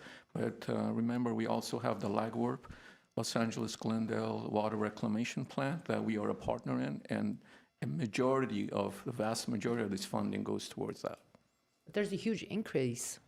Because the cost of the operation and maintenance of that plant has gone up. Mr. Garbette. Just a quick question on, you mentioned a couple of times there's an active construction site on North Brand. what are we doing there? I hope you're not changing the infrastructure, the sidewalks and everything else before we decide what has to be done to it, because my understanding was that we put the barriers, we painted the bike lanes, we did the crosswalks and everything else to see how would we restripe the parking spaces, we did the center line. I just want to understand what else are we doing there? We kept hearing the active construction side. So a lot of the, when we refer to as construction, there was a lot of striping that went on, the painting of the creative crosswalks, the ADA ramps that were, the truncated domes that were installed. But in terms of like altering the geometry, that didn't take place. So when we do refer to active construction site, it's for the elements of the demonstration project. And Councilmember Garpetian, regardless of this demonstration project, there are things that we needed to upgrade as far as ADA requirements were concerned. Understood. Thank you so much. Great. Is that it? Okay. Thank Thank you, Mr. Hernandez. Moving on, we'll move to another set of enterprise funds that includes electric and water and GWP, as well as public benefit charges. Mr. Young is out of the office on a family emergency, but Audrey Sayan, our newest Assistant General Manager, has taken on that responsibility. I'm sure she'll do a fine job. Congratulations. Thank you, thank you.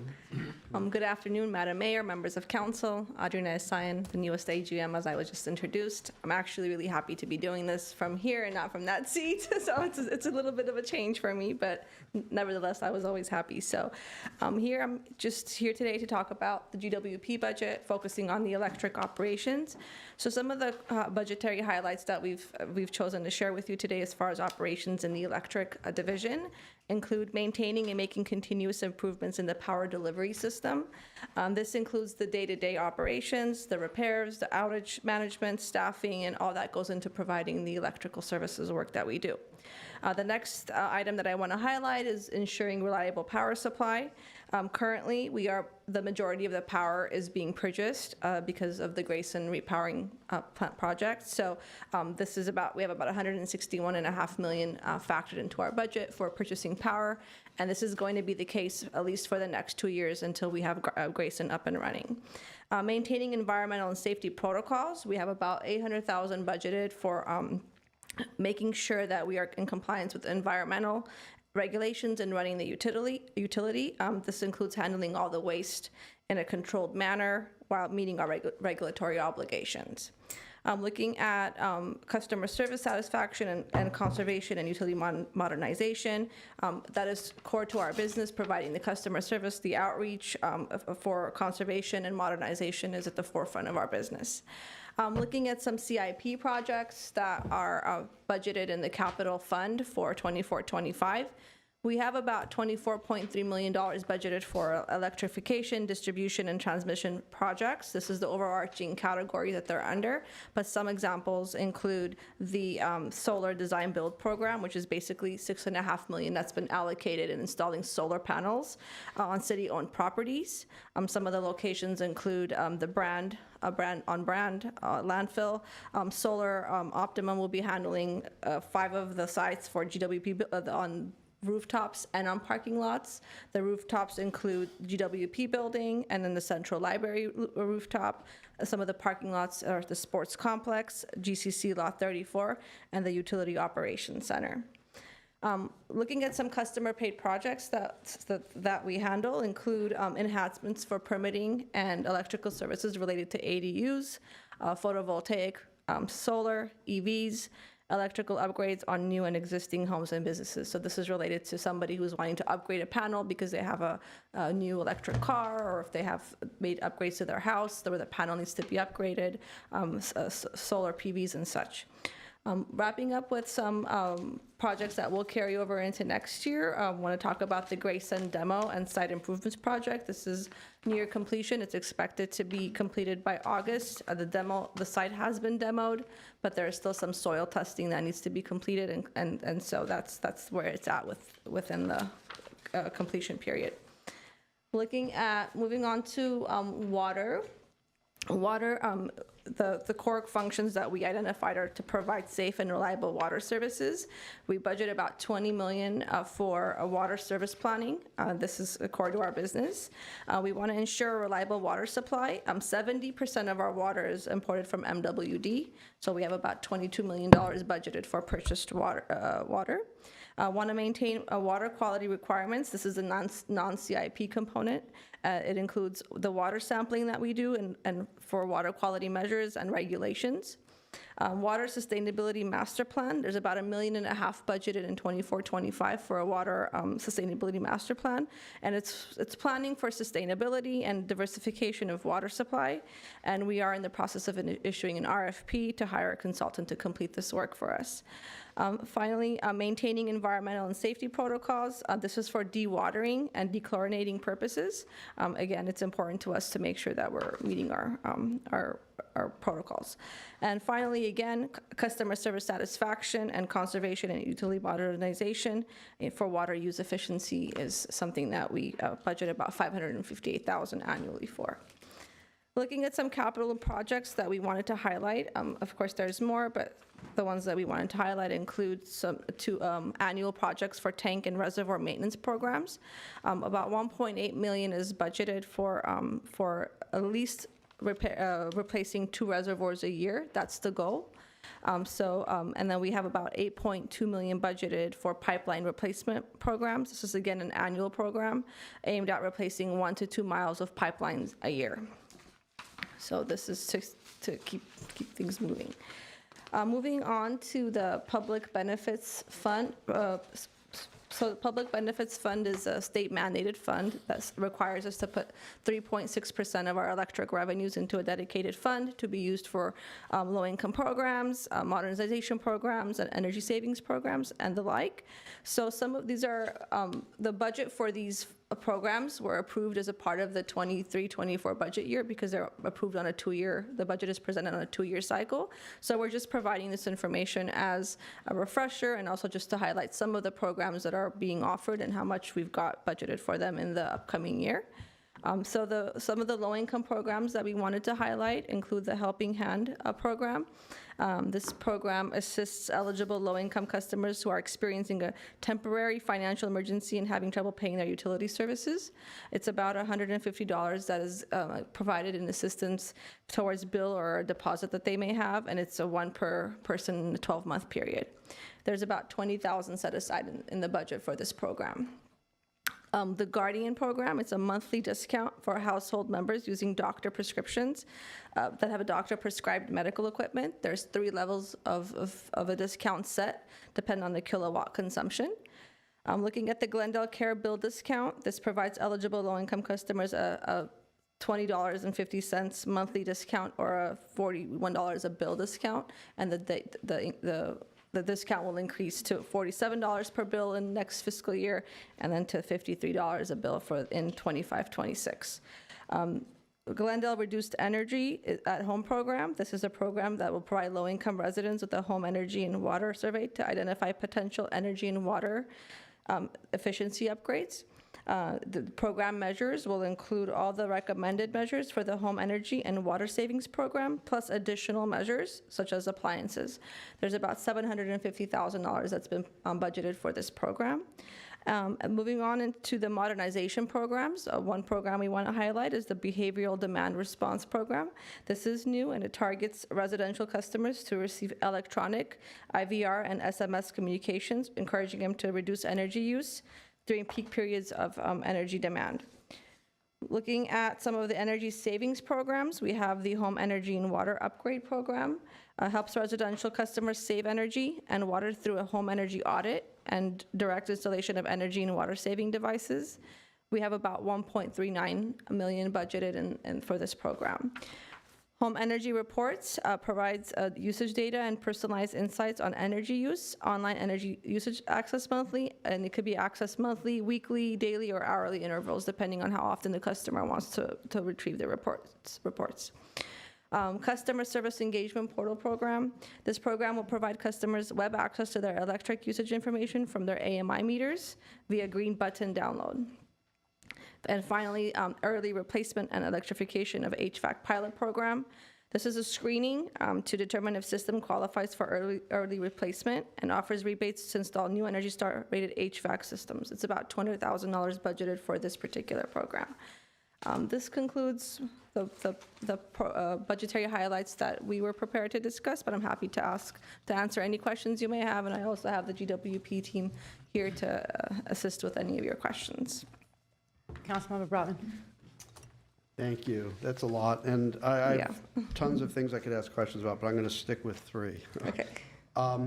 In the Grayson demo, I know that before that took place, we knew that there were unknowns because we didn't really know what was going to be underneath the site. Have we come across anything that's been a surprise? Anything that's concerning? Anything that's going to increase the cost significantly of that environmental remediation? Councilman Brotman, thank you for your question. I'm going to see if Dan Scorza may have an answer because he's helping with overseeing the project.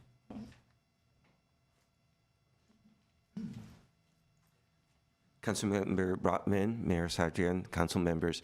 I'm not aware of any surprises. We're on budget, what we budgeted. We're using the contractor, so we're on track. So unless something just came up, right now I'm not aware of any surprises that came up. Well, that's good news. Okay. Second question is, and this may be related to this water sustainability master plan, which I'm not aware of, but are we looking at expanding our purple pipe system to, be able to make better use of the water? I know we have a lot of recycled water that we dump into the LA River because we don't have the distribution to get it to where it needs to be. And maybe there's some low-hanging fruit. For instance, Verdugo Park doesn't have recycled water, but right across the street at GCC, there is recycled water. So what are we doing to try to expand that network? Whoops. Absolutely, and good afternoon, Council Member. Chizama Begolu, Assistant General Manager of Water. So this sustainability plan is really looking to enhance our recycled water, as you mentioned, not only for non-potable reuse, irrigation, but for potable reuse as well. And so we'll be looking to enhance both our infrastructure as well as our supplies. Currently, we get about 20% of our water supplies is made up of recycled water. So we're looking to enhance that to about 30 to 40% and really hone down from our reliance on Metropolitan Water District. So 20% of our water supply, you said, is our recycled water. We're going to increase that over what period of time? Well, that will be informed by the Sustainability Master Plan. We have to take a look at what we currently have as far as infrastructure, but also supplies. Where can we get those recycled water supplies? Is that something that we can work with our Public Works team to utilize our stormwater, or do we need to partner with Los Angeles to potentially tap off of their stormwater? So don't have a definitive answer, but that will be informed by the sustainability plan. Okay, I'd like to know more about that because I've been told that something like 2/3 of the recycled water allocation that is due to us, we throw into the river because we are unable to bring it to where it can be used. Right. So that's a lot of useful water that right now we're using potable water for a lot of those uses. So my question is, are we budgeting, are we planning, are we expanding that network to hit more green spaces like Verdugo Park and other big ones where there's probably a good bang for the buck? The short answer is yes, we are. And so we do have a regulatory obligation to put water in the LA River, but this sustainability plan will also take a look at expanding that infrastructure to those areas that you just mentioned, not only from an infrastructure perspective, but also from a water supply. You have to have the supplies in order to be able to meet the demand of the infrastructure. And so we'll be looking at both of those entities. Okay, I'd like to know more about that because I think that needs to be an important part of our strategy. And just this is a new initiative. This is something that we just undertook. So we will be bringing that forward to our Water Commission subsequently to the council as well. But this is a new initiative. As Arjuna mentioned, we just set aside a budget for that next fiscal year. And then my last question is not water. So it's our clean energy manager, our clean energy team. What's the status with that? Are we budgeted for Councilmember Brotman, that's at the final stages of the person hired to be brought on board, probably May 15th or 16th. This coming Monday. Next week, next month. So we have somebody, Yes, Yes, I was. and they're coming on board on Monday. correct. Yes, you will see it in my report too, on Okay. Friday. And are we budgeting for that to be just a standalone person, or do we, because I thought we were talking about a team? Eventually, yes, but we wanted to bring the manager, In officer first, so that, and it's female, so I can say, she Okay, can that's good. start putting some plans together, and then what kind of resources she would need. Okay, so nothing in the budget. Not this current year's budget, but again, if it becomes necessary, we can bring it back anytime during quarterly, mid-year budget for appropriation. Okay, thank you. Thank you. Thank you. More questions? Mr. Galanian, are we gonna try to go through We this? have mayor and council members. The only items that are left are technology in line with your priority of operational efficiency. Mr. Bradford can run through them rather quickly, high level, and then if you have questions, we can come back with responses next week. What about the, Closed session? no, city management, HR? I'm sorry, go ahead. I was just gonna read off a list. As I noted in my opening remarks, although they play a vital, critical role in providing service, internal support to other larger departments with much larger budgets and greater impact on the quality of life, et cetera, I had decided that perhaps for the sake of efficiency and streamlined presentation, not all of them have project highlights or program that was going to be in part with the same presentation. So we've decided that they will not make those presentations similar to the larger departments, but they were available, and they are some of them available if you have any questions. So I, for one, would like a session, so next session, I would like for us to kick off with those departments. I do have to disagree that anything that we do internally also impacts our larger community, and I would like to get a very similar report as I have for the other departments on the others that are remaining. Mayor, that's, for next week is going to be extremely difficult because we have to convene and reconvene and get some programs and projects and highlights. We'll do our best. But like I said, some departments really don't have anything substantial that they would be highlighting. They're just carryover budgets from last year and their support departments. We'll try to see what we can put together, but again, I would like it before we approve a budget. I mean, I'm asking this as, I want a full picture. Can that be done, sorry if I could, can that be I done want to have a public offline? discussion. No, I would like it just as it has been. I would like a public discussion on the rest of the items as well. I mean, I support the mayor's request as well. I mean, I think that if we're passing a budget of this size, we should go over all of the expenses in every department and get a clear picture of it. Okay. All right, technology. Okay, with that, I will try to be somewhat brief in my comments. I do start my IT presentations talking about cybersecurity because I think it's important. Right now, our budget allocation is pushing 40% of our operational budget. That is increasing from years ago when we were in the 20 to 25% range. The first two items on the list, as a matter of fact, we implemented in this current fiscal year, but I think they're really important to note it. We turned up the volume.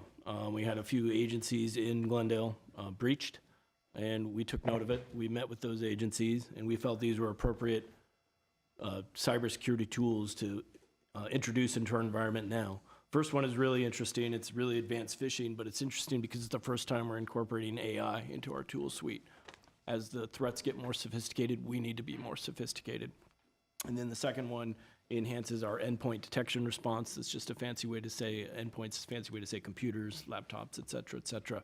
But again, we felt very, very strongly about it. The next two are in our budget allocation for 24-25 to do all these significant firewall upgrades, secure our connections, remote connections, threat detections, web activity monitoring, and of course, we have to continue to store our data in a redundant format. So that is part of our budget allocation for 24-25. Moving on, Moving on to some of our projects for 24-25 in infrastructure, we need to start doing our phone system replacement. It is end of life. However, we're going to leverage Microsoft Teams to do it. We think it'll save a cost of about $2 million going this route. We also have to upgrade our 911 call recording service and storage upgrade that is used by the PD department. This will enhance our 911 call handling with an AI engine for quick searches. We're going to continue to do our public Wi-Fi service expansion project. We're wrapping up phase one. We have 13 new access points in phase one. They should be done by the end of this fiscal year. And next year, we are doing another 17 access points at our various parks. We will be coming back to the council, I believe, June 4th or June 11th with an update on this report. We do have a massive data center upgrade in our budget. We do have to upgrade the police vehicle data communication replacement. These are the devices used by the officers in their vehicles to get their CAD dispatch, to upload their in-car video and their body-worn camera videos. This is very, very important to upgrade these. And lastly, we need to replace the safes for the narcotic storage and the fire apparatus. And on this next project in our applications division, we will be taking a report to the council on June 4th. We are ready to embark on streamlining our employee onboarding, evaluations, and training. The big effort is to get rid of paper and make it quicker. So we've worked hand in hand with Paula Adams and her team in assessing, and we're ready to take a report to council and start implementing the new software. Senate Bill 553 is an employee safety software platform that we need to help mitigate workplace violence in the workplace. So we're required to comply, and this software will help us maintain compliance. This goes without saying, we have to continue to pay for maintenance and support of our major enterprise systems that keeps it running. It's critical, whether it's patches, fixes, enhancements. So this is our ERP system. This is our CAD dispatch system for public safety. This is our license and permitting system. So we have to continue to do that. And this last item in our budget is kind of an interesting one. We're going to implement an AI chatbot for our city website. A lot of city websites have implemented, and a lot of websites have implemented, and it's going to make it a lot easier to find things on our website. You go in and type what you need, and it'll take you right to it.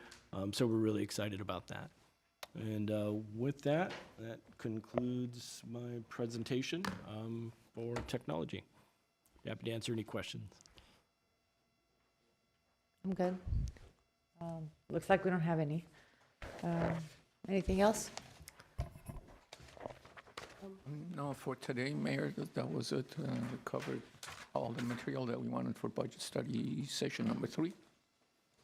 So just before we move on to, I guess, the next item, right? I was going through the different accounts, and I just want to, what you have proposed, you're adding $9.3 million to transit, 13.2 for infrastructure, 12.7 million to sewage. Police is getting to 12.3, 7.6 for fire. Parks is getting 5.5. Libraries is getting 1.0. Glendale Water and Power is getting 11.7 plus 1.2. But then the CDD housing is getting minus 1.2. And the CDD quality of life, which incorporates all of these economic development and codes and all of that, is a minus negative 3.3. And this is based off of the details that I've gotten.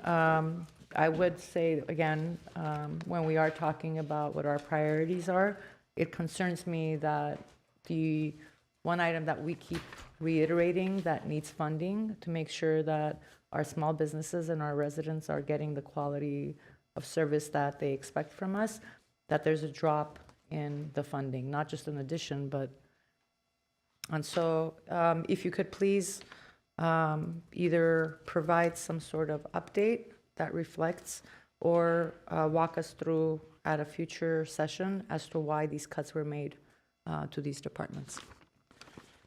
So I got. Mayor Satrian, we have one caller on this item.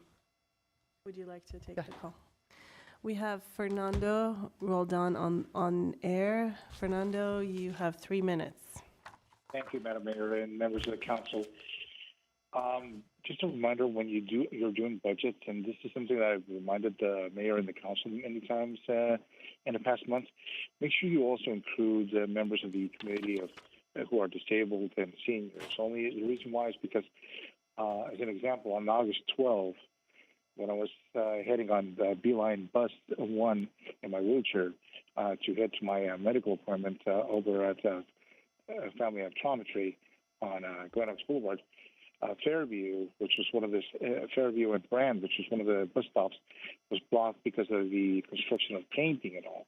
And I want to make sure that any projects that you do, just want to make sure that you do include the ADA, and any budgets that you do approve, you do include the ADA to make sure that we people with disabilities and seniors are included in this. And that's my 2 cents on that. Thank you, Madam Mayor and members of the council. Thank you. Thank you. Right. That is all. Next item. Next item is community development regarding ordinance amending 2023 Glendale Building and Safety Code and adoption of amended findings. A, ordinance for introduction. B, resolution adopting findings and analysis of amendments to the California Building Standards Code. I know that our regular session starts at 6 o'clock. Do my colleagues need and want a presentation? This will be very quick. If you don't want it, then yeah. I that's don't need fine. a presentation. Does anyone need a presentation? No, these are the items that we briefed on and talked about last week? Right. Yes, sir. Okay, no, I don't need a presentation. I mean, Good evening, Madam Mayor and city council members. I'll be quick. No presentation. No? We don't need a presentation. Very good. Do we have a Thank you. motion to approve? If I could, I think you need to introduce the ordinance at 2A and then adopt the resolution at 2B. Right. Okay, the resolution is, let me just look. Will someone introduce? I'll introduce the ordinance. I'll move the resolution. Second. Right. Council members Brotman, Yes. Arpetian, Yes. Kasakian, Yes. Najarian, Yes. Mayor Asatrian. Yes. Too easy. Thank you. Thank you. Come again. If there's nothing else, can I get a motion to adjourn? Yes. Second.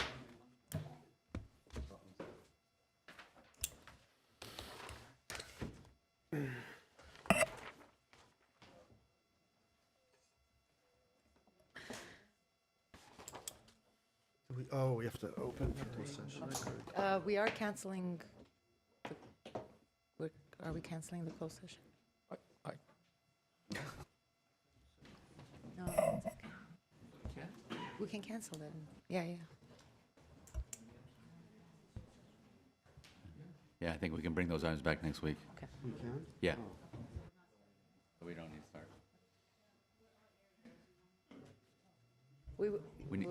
You adjourned the meeting, right? So. Move to yeah, adjourn. Yeah, we'll just recommence at 6 o'clock, Madam Mayor.